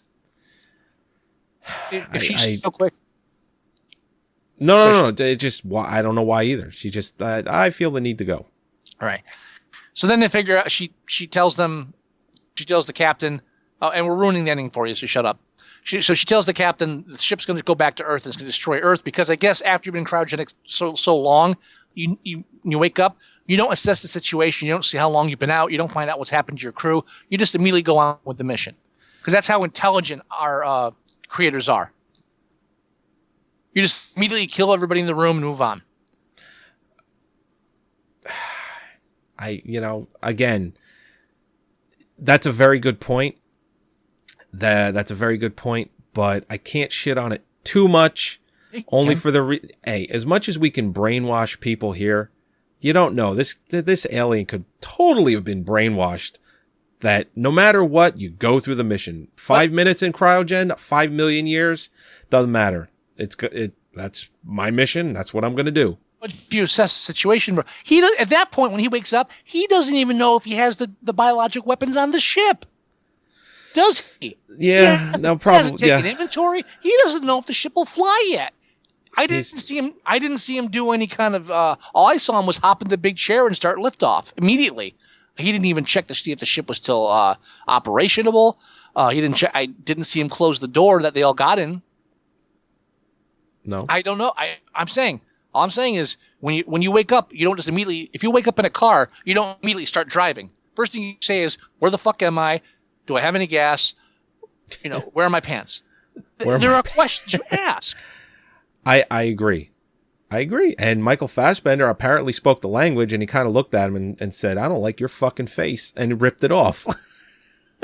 We don't even know if he spoke the language. He spoke something, and it pissed him off. I know it did that. He fucking ripped his head off. I mean, didn't like what was coming out of his pie hole. So. If only it could have been, I don't know, Ridley Scott. Not for real, but on the film. Obviously, I don't wish death upon Ridley Scott. But if he was playing David, I would have felt a little justification at the end. So then, and I love this too. I love the whole. Okay, we're gonna kill ourselves by flying our spaceship into their spaceship. Everybody, hands up! Who's having fun committing suicide? Everybody was like, "Hey, you'll owe me on the other side." Yay! What? It's like, hey, we get to save the world, and no one will know about it. I'm sure you could ask thousands upon thousands of soldiers, before they died for battle, that they were all cheery about it. I'm sure you can ask a lot of people that killed themselves to save somebody else. That before it happened, they were all like, "Yeah, we're on a roller coaster ride, yay!" Talk about belittling what's supposed to be a dramatic moment. Right. Who could really give a shit about that scene at that point? Hands up! Yeah. What the fuck was that? Whose genius idea was that to make us bond with these characters? No regret. No, just like, oh well, might as well. Not for nothing, but how many of those pods were on the ship that Charlize Theron Vickers? She got in one and just went spit right out. Mm-hmm. I'm sure they could have put it on cruise control, aimed it for the ship, all hopped in the pods, and would have been walking around. Again, the captain, you guys better go. I'll take care of this. You're not going to be able to steer this ship there without us, Captain. So these things don't fly themselves. Not even enough to. We're not talking about. He's not trying to swerve through something or go. He's aiming it at one moving thing at another moving thing. Right. I mean, there's no remote control for that. There's not even like, okay, we'll get to a certain point. All right, I'm going to dive for it. I mean, really? We can make a Rubik's Cube that shoots up holograms, but we can't make a ship you can fly remotely. He doesn't even have to sit down to fly the fucking ship. Tell me that panel can't be lifted up. I'm sure of it. Guys, just unlatch this thing. Let's take it with us. Okay. Come on. Oh, I'm exhausted. This movie's horrible. You see why I'm so angry at this film? There's nothing new. There's nothing intelligent. And what they try to pass off as intelligence is really like this this pseudo-philosophical, oh, but if you met God, would you ask them? Can we talk about the end line? Yeah, sure. She goes back and saves the head. And and the body. I don't even want to get into how she defeats the architect or the engineer. The engineer? Yeah. Do you? Well, yeah, we can get into it real quick. I mean, she goes back on the part of the ship that's destroyed. Okay, it crashes down, it was Vickers' section that detached. Right. Oh, was that what it was? Yeah, that was Vickers' section, and they said that beforehand. It's like, oh, this section of the ship detaches from the rest of the ship, and it has its own oxygen supply, and food supply, and air supply, and water supply. So, well, thank you for mentioning that, because I'm sure that won't come up anywhere else in the film. Hour and a half later, as that part is detaching from the ship. Anyway, that's what that was. Well, anyway, she goes into that part. She is running out of oxygen. What? No, go ahead. She's running out of oxygen, and she goes in there, and of course she gets a voice, not a voice, walkie-talkie, whatever you want to call it, from David telling her that the engineer is still alive and that he's after her. So of course the very next thing that happens is he comes busting in and just goes fucking crazy. And well, the second before that, she looks in part of that corridor and notices the thing that she gave birth to is a hell of a lot bigger and alive. Still in the med room. Right. Exactly. So what happens is the engineer comes in to try and kill her, and she opens up the bay door, and the fucking alien that she gave birth to hops on the engineer, and she gets away. Right. They go through great lengths to show that scene of it opening up facehugger style and putting something else down its throat. Alien style. Oh, yeah. Giant facehugger. Literally gigantic facehugger. Mm-hmm. Is what it ended up being. And I would give you like the whole female versus male as far as the aspect of the way the facehugger thing looks. Right. But I refuse to give Ridley Scott that much credit that he's actually thinking about that. and it really doesn't work that much in this to begin with. Now I got it back in that again. Okay, great CGI battle at the end. Thank God he used animatronics whenever possible. I need to back you up a minute. Okay. When she first goes into that detached part, she immediately grabs a bag and starts grabbing what I'm assuming are oxygen tubes. Probably, yeah. I'm assuming they don't, and thank God they don't bother to show a big sign that says oxygen right there. I'm willing to accept that as like a guess. I sure. think the one thing they don't bother to spell out, someone actually complained about it too on the IMDb retardathon page. Like, how come her oxygen didn't run out?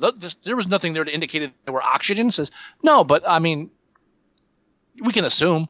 Suspension of disbelief. No, well, not even suspension of disbelief. I can assume that with 30 seconds of oxygen left, the first thing she's grabbing aren't, Skittles. I don't know why that came to mind. Yes, I do. And so, but you didn't mention, what does she grab after she grabs the backpack with the oxygen? She grabs a big fucking axe. Oh, yeah. Now, first of all, why the fuck is there a giant firefighter axe in this detachable compartment where Vickers was living?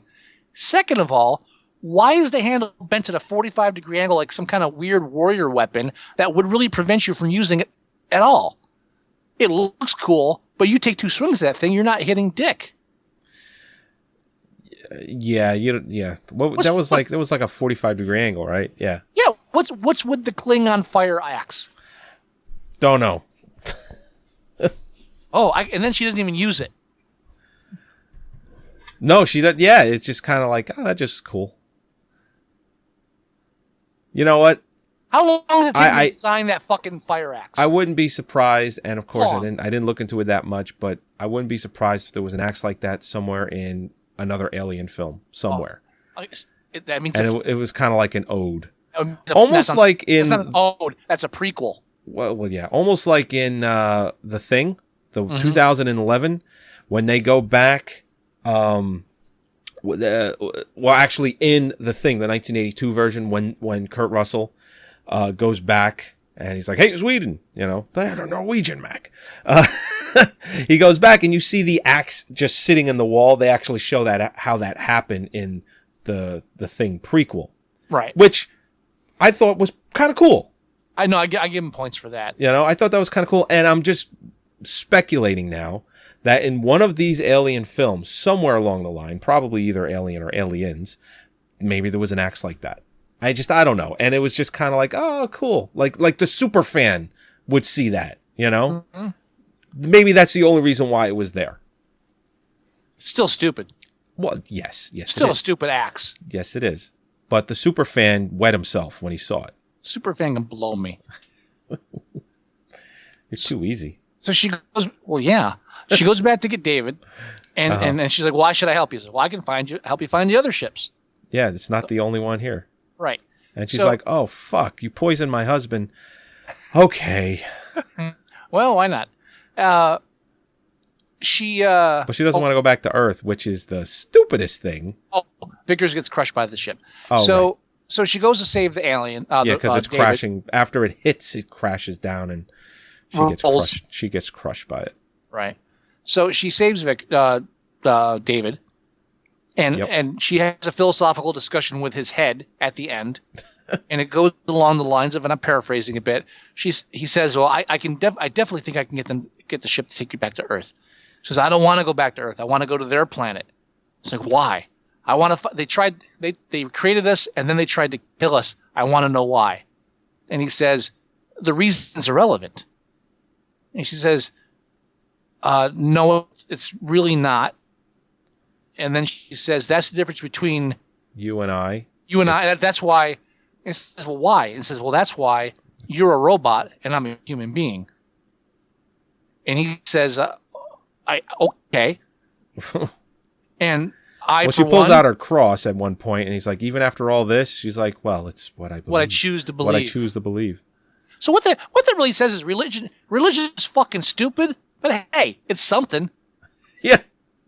Deep you found the guys. origin of life. Why would you think otherwise whatsoever? Deep philosophy there. Why? Because it's a better story. If you wanted to get into, all right, I got to finish this though. All right. So she says, "Well, that's why you're a robot and I'm a human." I, for one, side with the fucking robot. Yeah, go back to Earth. It's fucking irrelevant. You're gonna track them down. What are you gonna do besides die? This one kicked everyone's fucking ass. Now you're gonna go back to where they probably all still live and have thousands, if not millions, of them. It's like, yeah, they're gonna welcome you with open arms. They're gonna say, "Fuck, the mission failed." Here's how that conversation should have gone. I don't want to go to Earth. I want to go to their planet. But why? They created us and then they tried to kill us. I want to know why. David's response should be, I asked them a question once. They ripped my fucking head off. Yeah. How are you planning on asking them the question? Because I'm guaranteeing it's going to be the same response. And not for anything, but he could totally steer her towards Earth, and she ain't gonna fucking know. It's not like, going down like, Burke Avenue, and it's like, oh wait, we just missed Magnolia. It's not gonna. It's like, oh fuck, we're at Earth. It's what's gonna happen. It's gonna be like a year and a half later, and it's like, oh, you didn't take me to their planet. Like, yeah, I thought that was a bad idea. And what is she gonna fucking do? Nothing. Not gonna do a fucking thing. Oh, another direct connection to Alien, just like in visual alone, the fact that his head is just talking in Alien, Ian McKellen, because the scene actually just happened on the screen about 5 minutes ago. Same exact thing. His head is just fucking there talking. And exactly the same. And it did the same thing in Aliens. I think you're turning me more. I think I went from not liking it to like really not liking it. See, I told you, all you need to do, you're an intelligent man. All you need to do is spell out the facts, point out some things you might have overlooked. And again, I tend to watch a lot of these films in my car, while I'm sitting in tons and tons of traffic. But, obviously not this one. But when I do watch a film, I tend to watch it in my car and I miss things. But when you're in a theater and, you're in a whole theater with a lot of people. By the way, someone was eating, I don't know what next to me, but it was just crunching in my fucking ear. And I had to look over at this guy and it just, whatever. But, that was me, sorry. Well, I wish I saw it with you. That would have been fine. I'm all for like going into a film and like forget, I don't go in a film trying to hate it. I go in and just like go. Right. But this is a film where literally there's no, you can really insult my intelligence easily, right, and piss me off from the start. If I like a film, I'll totally not. I don't try to figure things out. Again, I'm not trying to figure out the end. You know how the film ends. We know because we've seen the film before. It's fucking Alien. Yes, it is. Oh, and speaking of the theological, philosophical discussions that go through this film and the whole setup, here's the big setup. When they go into the ship, there's that big head on the poster. Right. Oh, yeah, right? Yeah. The big humanoid head. Yeah, almost like, what is it, Fire Island? The fucking... I've never been. They have these giant heads. Easter Island, I'm sorry. The Easter Island heads. No, it does not look a thing like an Easter Island head. It looks more like early man Iron Man mask. Not ass, mask. Early Iron Man ass. I gotta remember that one. Yeah. So the discussion is, wow, do you think that's their god? Do you think they worship that? The archaeologist, the anthropologist, the thing that comes up is there's a statue of a big giant head. Do you think they worship that? We have plenty of big giant heads. Do we worship Mount Rushmore? What anthropologist really just makes that association? Big giant head must be their god. Especially in a spaceship, because I'd put God in the spaceship. What? How? And then the other, I figured it out. They worship themselves. That's why it's a head that looks like theirs. Are you people even trying to fucking think? Is there any concept going on here? That could be the fucking guy that built the ship. Yeah, it's... We say God, we have God on our money, but we don't have God's picture on there. We got some guy that ran the country for a couple of years. Yeah, we got our this is the presidents. This is the best. The anthropologists and archaeologists that figured out where this planet was. This is the best they can come up with. It's a big head. They must have worshipped it. Fuck you. Well, now that you mention that, we should look at the writer of the film. What do you mean? It's written by two people. Yeah. John Spites, Spaihts, No, and Damon Lindelof. This is usually the first thing I look up, but I never did because I was so infuriated. Okay, let's take a look at what John Spaihts has done. He wrote The Darkest Hour, which is that teens in Russia that fight the invisible thing. Jesus. Yeah, he wrote that, and he wrote Prometheus. Mummy reboot? What the fuck? They're rebooting The Mummy. Oh, he's writing it. Wow. Oh, why does that need to be rebooted? I know the last film sucked, but it doesn't need to be rebooted. Really? And Damon Lindelof. You know what? They're rebooting it so soon. They can wow. get Brendan. They're getting it. Yeah, go ahead. No, David Lindelof. He was an executive producer for all 115 episodes of Lost. He's the Lost guy. Yeah, Yeah. I recognize his picture. But what else has he written? Cowboys and Aliens. Cowboys and Aliens. Cowboys and Aliens, which of course I loved that film. Yeah, he wrote 1, 2, 5 episodes of Lost. It was all did all TV shows It's all up TV. until Cowboys and Aliens. Yeah. That was his first major, and they still gave him money to do Prometheus. Dude, you know what's great about Lost, about TV shows? Oh God, he's writing World War Z. Do you know I've heard that World War Z is having horrific screenplay problems, and the fact that it's been filmed, yet they're rewriting the screenplay and refilming scenes? That's what I've heard. You know why? You know what World War Z is? Have you ever read it? He's writing Star Trek sequel? Oh, fuck. Have you ever read World War Z, or do you know about it? I know World War Z. I've never read it. It's basically like diary excerpts or interviews. Right. It's after the zombie apocalypse. There's a name for that kind of novel that I can't think of off the top of my head, but it's that kind of novel. So that doesn't help you at all. So I shouldn't even mentioned it. that thing I can't think of, it's that. Thank you. Yeah. But yeah, and of course, it's the Lost guy, so this has got to be good. Yeah, the great thing about working on Lost is you're working with other writers too. Yeah. And so you have a team of writers. It wasn't just like one or two guys writing it. They have other writers that are writing things and directing things. It's a real group project. When you get into this movie shit, all right, he's totally proven himself to be not the strongest link on the Lost show. He's probably the one that brought those two idiots in season 4. He probably decided how to end the show. I like the ending of the show. Fuck the ending of that show. I like the ending. I like it better than now that I've seen this Alien prequel and all the biblical undertones, he's the one that came up with the ending to fucking Lost. Garen fucking Teed. No, because it was a good ending. No, it wasn't. Really wasn't. Really wasn't. Mr. Sour Pants. Yeah. Oh! And by the way, speaking of Lost, the spacesuits on Prometheus. Yeah. There's no connection. I just wanted to segue there.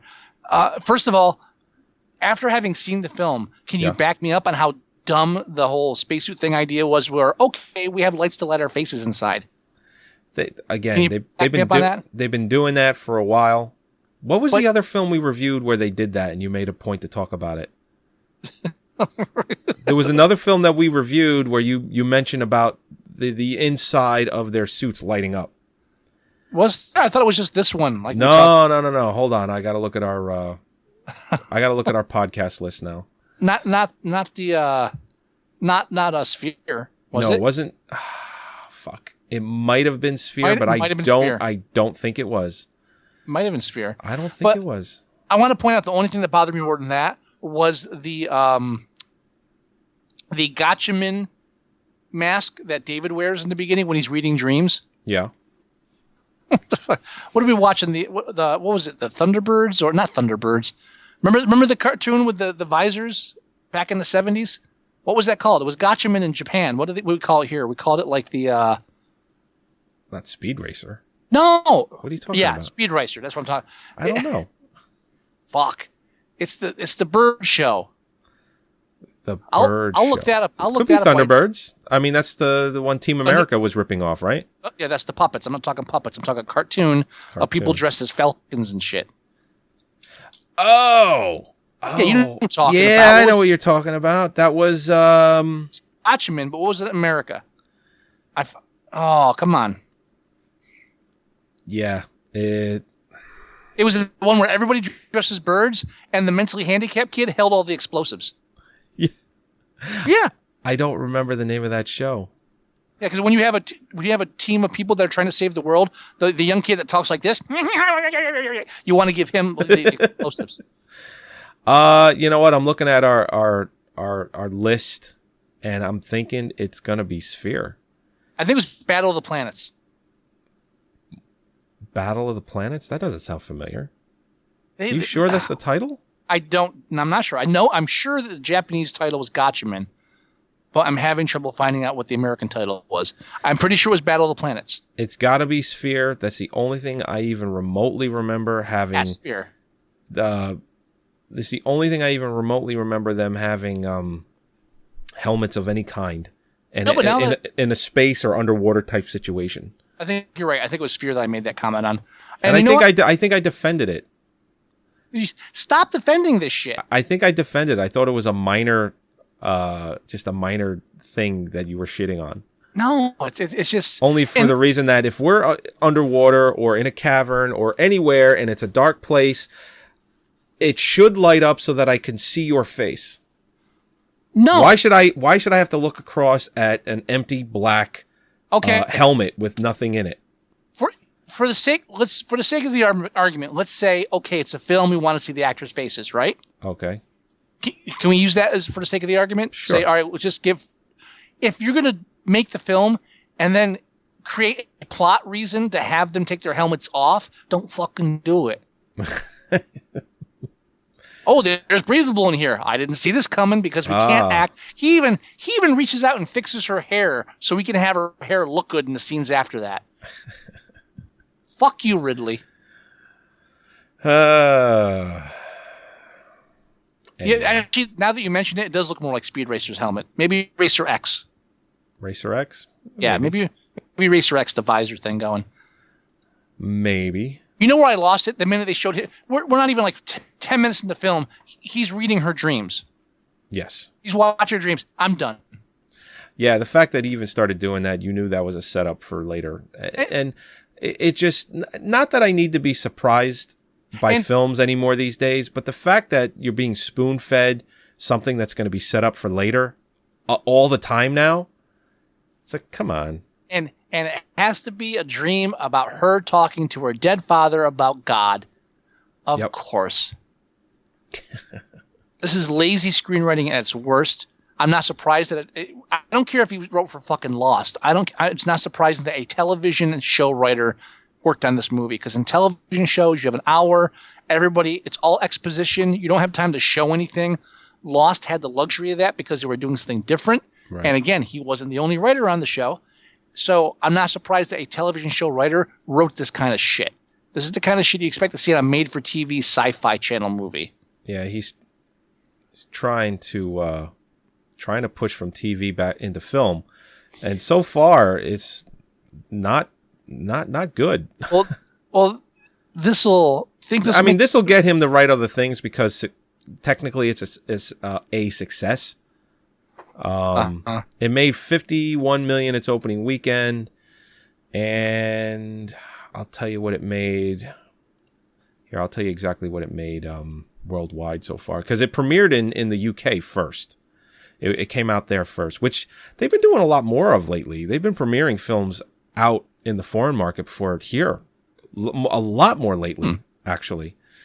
It's made $94 million in the foreign market so far, so it's made $160 million. It's got to make if you consider international prints and advertising, the money they spend on advertising, got to make about $200 million to break even. Right, but that's like income, not revenue. Well, yeah. You know what I'm saying? I mean, like they have to make like twice as much of the budget just to break even. But no. It's cost $120. Say prints and advertising costs half of that. Say $60. That puts it around $180. As soon as they get past $180, they're making money. Yeah, it's a little too simplistic.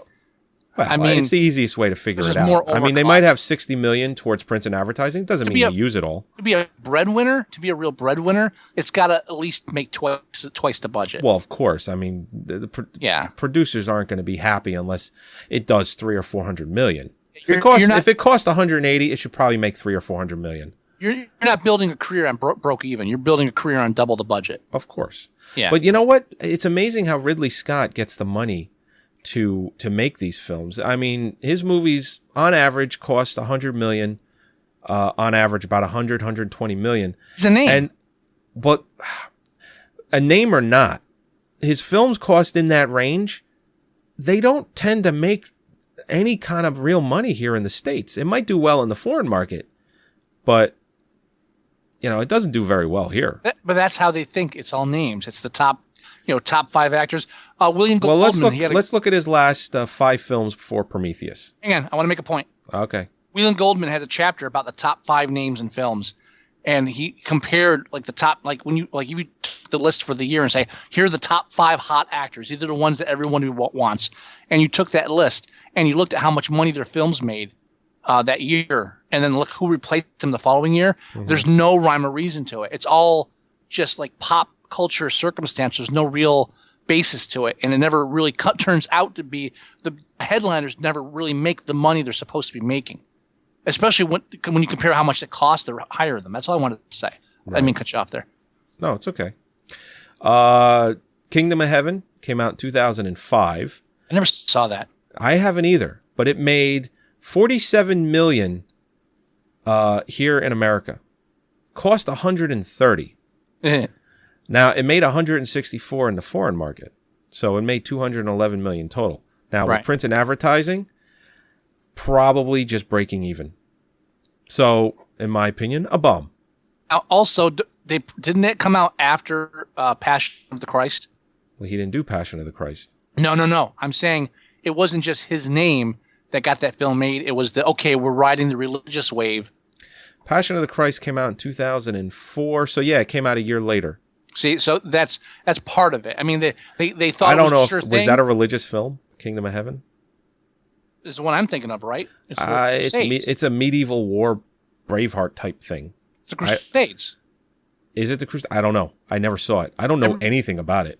I remember at one point they were talking about Schwarzenegger being in it. That was before he was governor. Well, I know Schwarzenegger back in the day wanted to make a movie called The Crusades, and saying back then it was going to cost in the range of like $400 million to get made, and they just said it was way too expensive, so they just never went and did it. I don't know if this is just a retooled script of that, to be honest. Crusades. It's the Crusades. Yeah?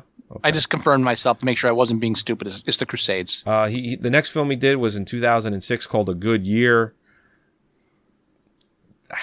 A $35 million budget, made 34 in the foreign market, 7 million here, so I don't count that. American Gangster, another, Denzel Washington, his brother Tony Scott was using him a lot, so he decided to. $100 million budget, made 130 here, and again, because of Denzel Washington, right? Not Ryan Reynolds. What? That was that whole debate we had. I know. About. Yes, okay. I know, you're wrong. Body of Lies, Leonardo DiCaprio film, $70 million budget, made $39 million here in the States. All right.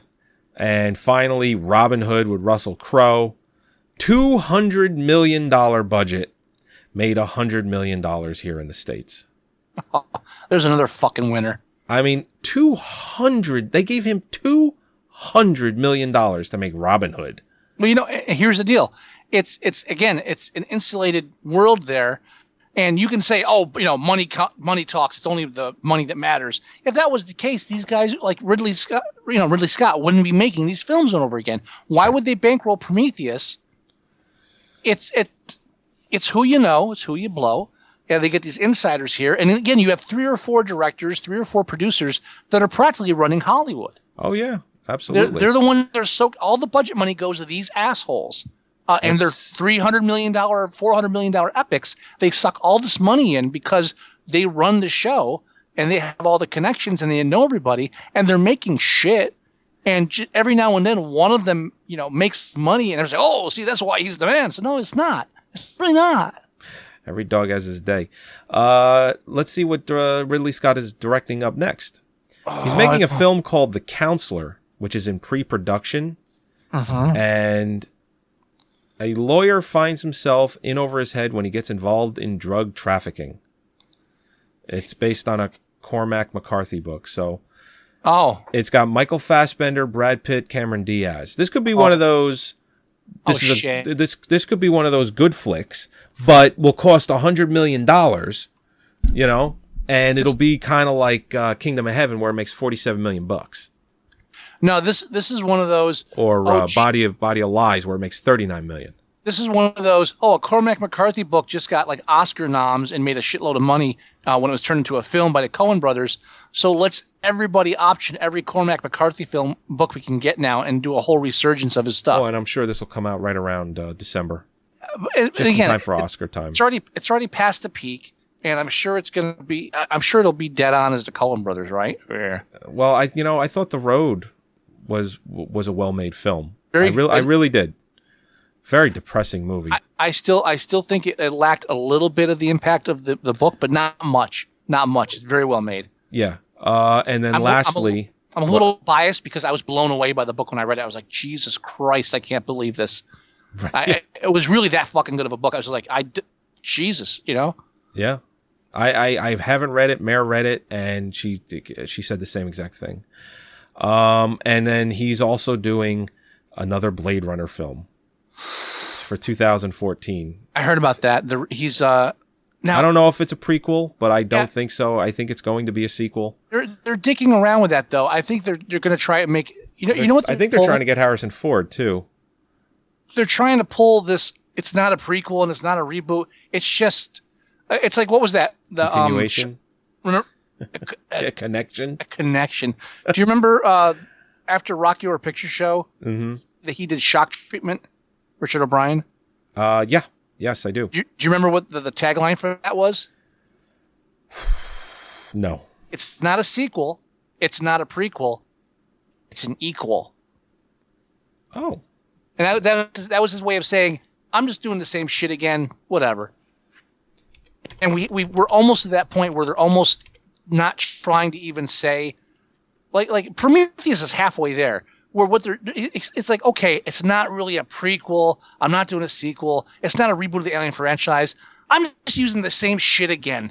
I can't even be bothered to qualify it by connecting to the series. I'm just going to use the same shit and use the same kind of aliens, and I'll even use the same sets from it because you recognize that and want to see it. But it's really the only real connection is the fact that I can't come up with anything fucking new anymore. Yeah, the taglines for that are, "Trust me, I'm a doctor."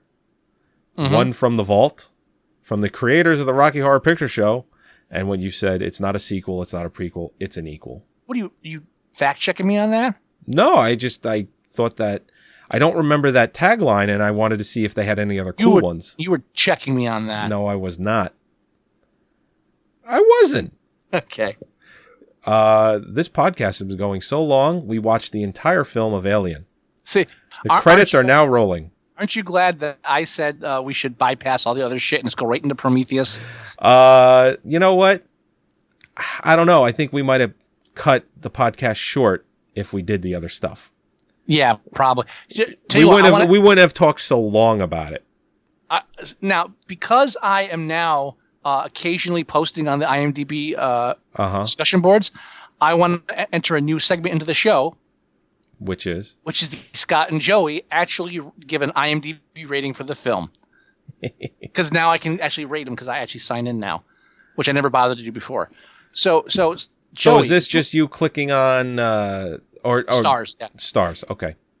Now you and I have to come to an agreement on how many stars. Who wants to go first? High bid, low bid?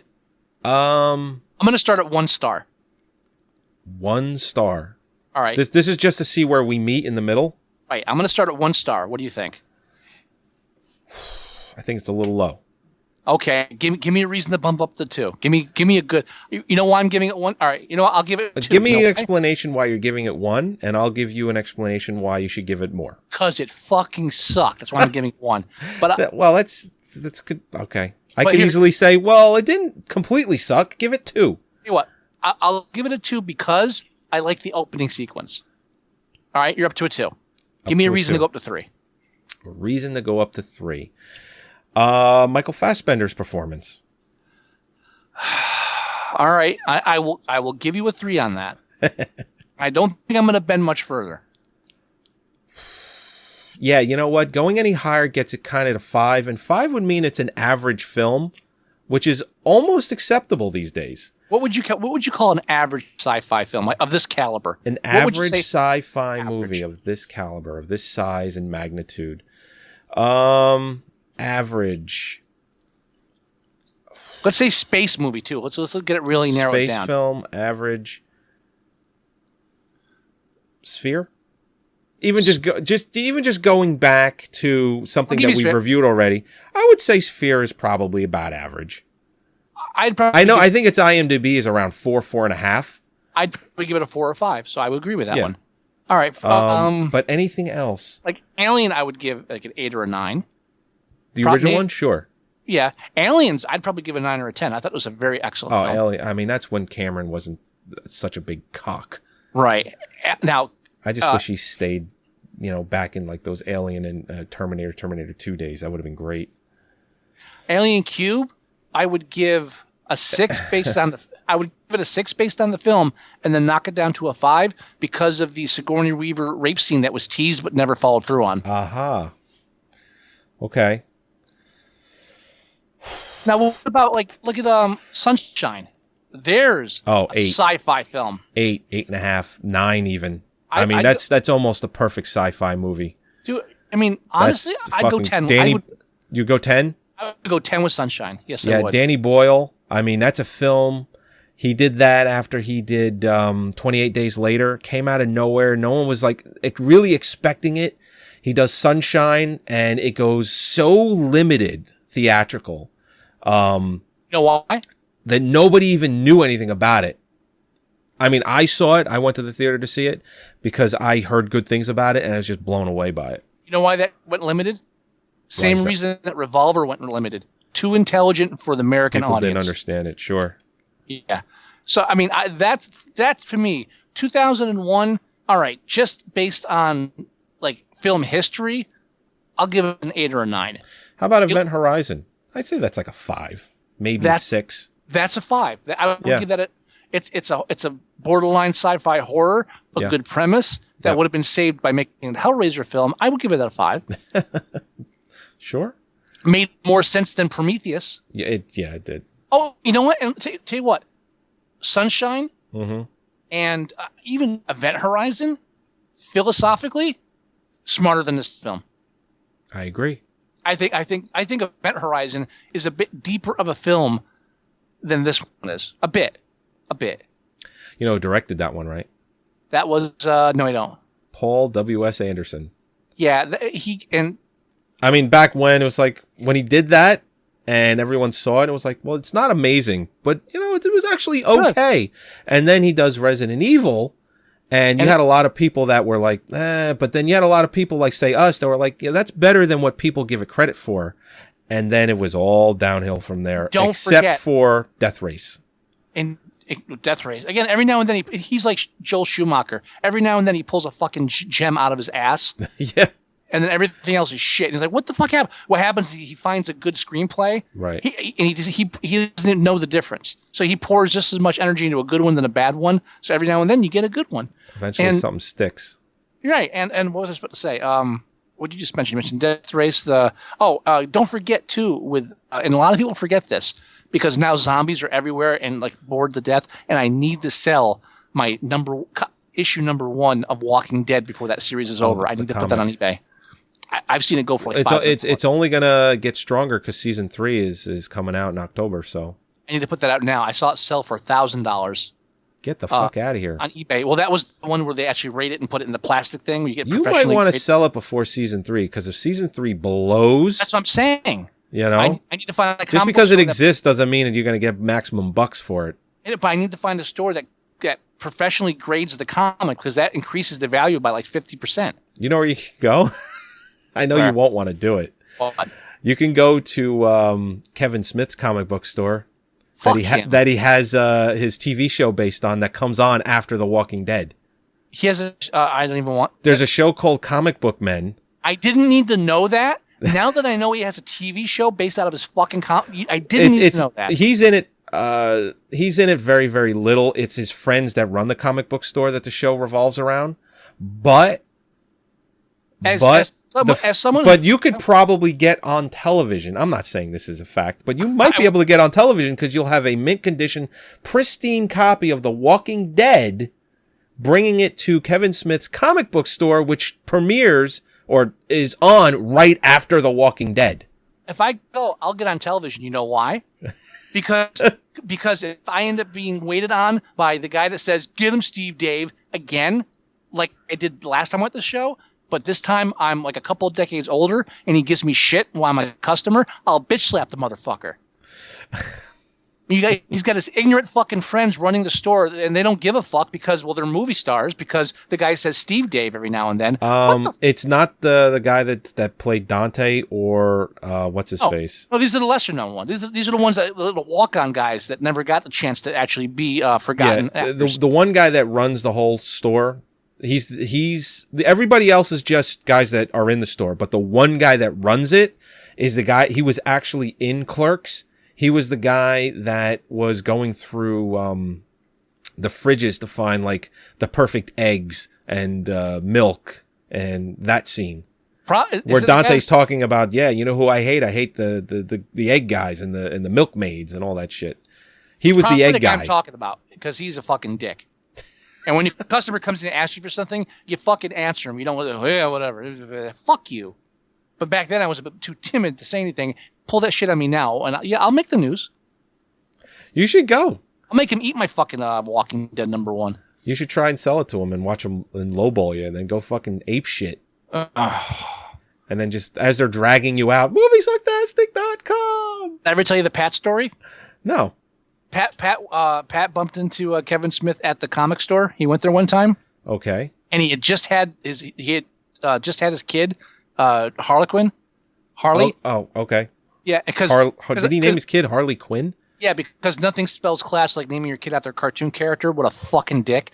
Anyway, so he's got the baby still crawling, like a year old or whatever, at the store. This is only like 5-6 years ago then. No, it's longer than that. How old is his kid? Older than that, I think. I don't know. Maybe a bit. Don't ask me time frame. Okay. All right. 5 or 6 years. Maybe 7. We'll say 5 to 7 years.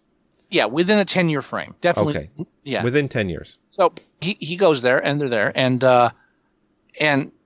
Pat yelled at him. Not yelled at him per se. It was like, hey, he's got his kid crawling on the floor, and Pat, being ever the diplomat, is like, your kid's on the floor.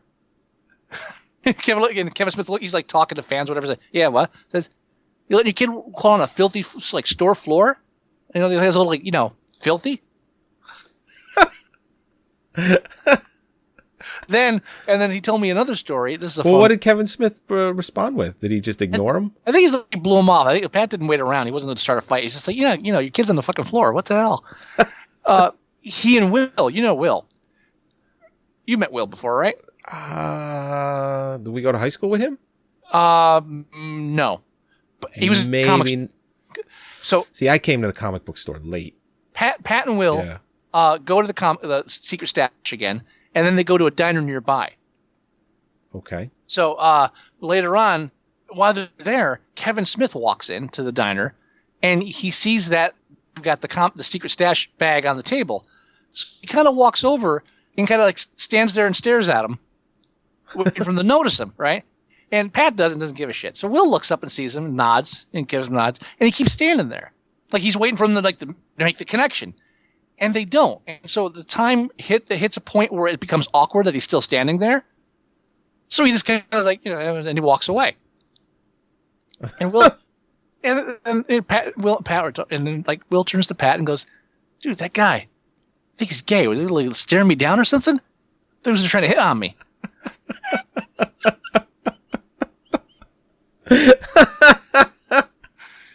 It's. And the story for me is not funny because Will thought Kevin Smith was trying to hit on him, but that Kevin Smith felt that he was such a presence that he could just come over and make someone's day by being there. I got to be honest. If Kevin Smith walked over to my table, I'd probably be happy to see him. I know you don't like him, but I did once. I know you did, but for me, just the very fact that he's a hockey fan, he's a Devils fan, I'm a Devils fan, I'm a hockey fan, that to me is just cool. And I would definitely just shake his hand. I say, hey, have a seat. You know what I'd say? Go fuck yourself. I know what you would say. I would say apologize for cop out, motherfucker, because that's what you are, a fucking cop out. I'm the reason he had a nervous breakdown. People like me. Really? Fans that turned on him. That's why he had a nervous breakdown, because all his fans turned on him. If we ever met Kevin Smith in such a way, you'd bite your tongue for me, right? Just so I could talk hockey with him? No. Come on! Talk hockey with me? Yeah, I saw your little post the other day. Yeah. Dick. I talked hockey with you. Oh, yeah, you did. I agreed with you. I didn't say anything sarcastic. When you posted about Mitt Romney's campaign using the same music, I was going to type yeah, but then I decided against it. Mm-hmm. Okay, I won't tell him to apologize for cop out. I'll just ask him after he did Dogma, where he closed the book literally on the Clerks universe. How much of a whore he had to become before he did Clerks 2? Oh, well, didn't he say that Jersey Girl was going to be the last film in Jersey, and then he did Clerks 2? Well, and Dogma was supposed to be the last film in the Clerks universe. That was the whole thing. It was now I'm becoming a real filmmaker. And then that didn't pan out with his first film, so he chickened out, became a whiny bitch, went back and did Clerks 2, and pissed and moan. And I still haven't watched the fucking thing. You know what? I watched a couple minutes. You should watch it. I watched 2 minutes the other day because I transferred it from DVD to my hard drive. Okay. And I watched the clip where Randall's making fun of the Lord of the Rings. Okay. And that was it. And I was like, all right, Kevin Smith, fuck you again. Really just it was kind of like the Star Wars thing. Now it's Lord of the Rings. Yeah, I was like, fuck you again. You unoriginal hack. And again, feel free to make to trash all these films that were 10 times better than Cop Out. I know you're such a great filmmaker yourself that now you're all you can do is sell your own stand up, talking about how funny you are. Oh, he's dragged. You see the new one now, Teabaggers? No. They went to London to do a stage performance, him and Jason Mewes. Oh, really? Now, because he's still Jay and Silent fucking Bob. You know what the difference between him and like a real filmmaker is? What's that? Like, look at Quentin Tarantino. There's a filmmaker to put himself in films, did cameos, and did acting gigs, right? Yeah. And then went on to make more good films. That didn't become his backup. Where now I'm just going to act in shitty films. Right. Kevin Smith became Silent Bob, and he never grew as an artist. I still love Clerks. I still have a copy of Dogma. Mallrats. Still love the film. Fuck Kevin Smith. Whiny bitch. Biggest news he makes. I'm too fat to sit on an airplane. That's good. Run with that. That's a good way to run your career. You could make a good film, or you could just bitch on tweet that you got kicked off a plane for being fat and see how far that takes you again. Hey, got him a TV show. I wish I had a TV show on on what channel is that? It's on A&E. A&E. I would love to have a TV show on A&E after the show everyone likes. Yeah, it was. You know what that's called? When you have a show on after a show everyone likes? Yeah. Yeah, it's called the 11 o'clock news. And the reason people watch you is because they're too lazy to switch channels before Leno comes on. Fuck you. It might be. So we going 3 on Prometheus? 3 hours? No, 3 stars. Yeah. Let's go 3. I think 3 is officially appropriate. All right. Moviesucktastic's official rating is 3. 3 stars. Just please try again later. You motherfucker. I just started this bit. You can't do this to me. I'll refresh and try it again. What is the time on the show? We're looking at 2 hours here? 2 hours and almost 12 minutes. I knew this was going to be a big one with Prometheus. This is such a bad movie. You cannot tell me otherwise. Now, I didn't say I liked it. I just said I didn't hate it as much as you. Okay, but you've turned me. You've definitely turned me. Before we talked, before the show aired, what would you have rated it? Before we talked, I probably would put it in the somewhere around 5, like 4.5. So you say 5. So I knocked you down by 2. Yeah. And you know what? Visually, I thought it was stunning, and that you wouldn't have maybe given it a 6. A 6? No, definitely not a 6. Not a 6. No, because that would have been too close to me liking it. Okay, so I thought you did like it. No, I never said I liked it. I just said I didn't hate it as much as you. But again, you've turned me. Especially when, like, visually, I probably would have gave it a higher rating, like around 5, 4.5, 5. But then you started to mention about the technology, and it was something I didn't think of, just because I was enjoying the visuals so much. But you're right; it makes complete fucking sense that this film should look nowhere near as good as anything out today. It should actually look worse Again, than anything in the Alien universe. At the very least, the people that created mankind should have better holograms than us. Right. That alone. If they created life, they should be able to create better light patterns. Why are you asking me what I would have given it star-wise? I just wanted to see how far I bumped you down. That's all. Oh, okay. I'd say 4.5, 5. Probably a 5. Realistically, I probably would have given it a 5. So you dropped me 2 stars. Okay, cool. I feel good about that. Okay, good. You do, because you're not a pushover. I mean, you. Oh no! If I liked it, I would have told you I liked it. Yeah. So it's not that I'm just kind of like tricking you. I'm actually. No. I'm presenting my case, and I presented my case well enough that I knocked you down 2 full stars. Yes. Yes, so you did. I'm very happy about that. Okay. All right. Let's end the fucking show.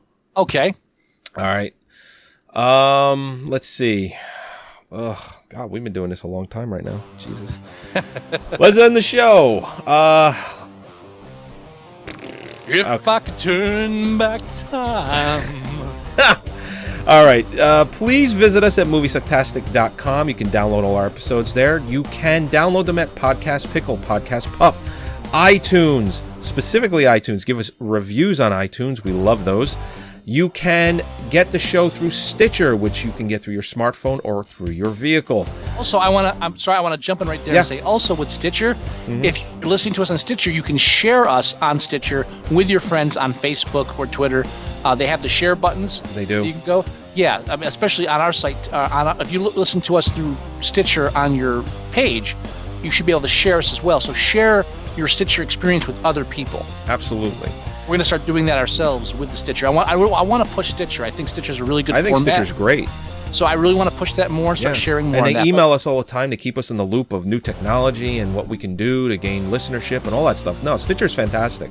You can email us at themovieguys@moviesucktastic.com. You can leave us voicemail at 908-514-4470. You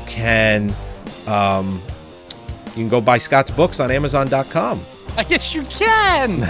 You can just go to Amazon.com. There should be a link on Moviesucktastic.com. There is. If not, go to Amazon.com and do search for S. Michael Wilson and find one of my books, Monster Rally or Bela Lugosi, performed by Bela Lugosi, 2 books of mine.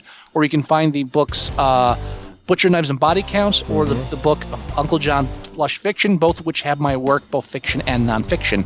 Also, if you look for the Idea Men Productions reprint of the book Jack the Ripper, based on the novel, based on the film of the, I forget what year that was, it's been a while, but I wrote the afterword for that, so you can find me in that as well, and much more to come. Sorry. And you got me in horror mode, so I had to get it all out. You can watch any of these videos online at livestream.com/moviesucktastic. Or you can tune in live every Thursday at 8 p.m. Ish. We usually get it up around 8 p.m. So between 8 and 8:30. I mean, that's really the if we're not up by 8:30, something happened. But tune in around 8:15. Check us out. And if you do, please chat with us online. We figured out now how I can get to the chat room without slowing my web down. I noticed something, Joey. I have live stream paused while I'm talking. Yeah. But even though I have it paused, every now and then it changes the screen capture. Oh. So every night I get different facial expressions of myself. Right now, the one up right now is this.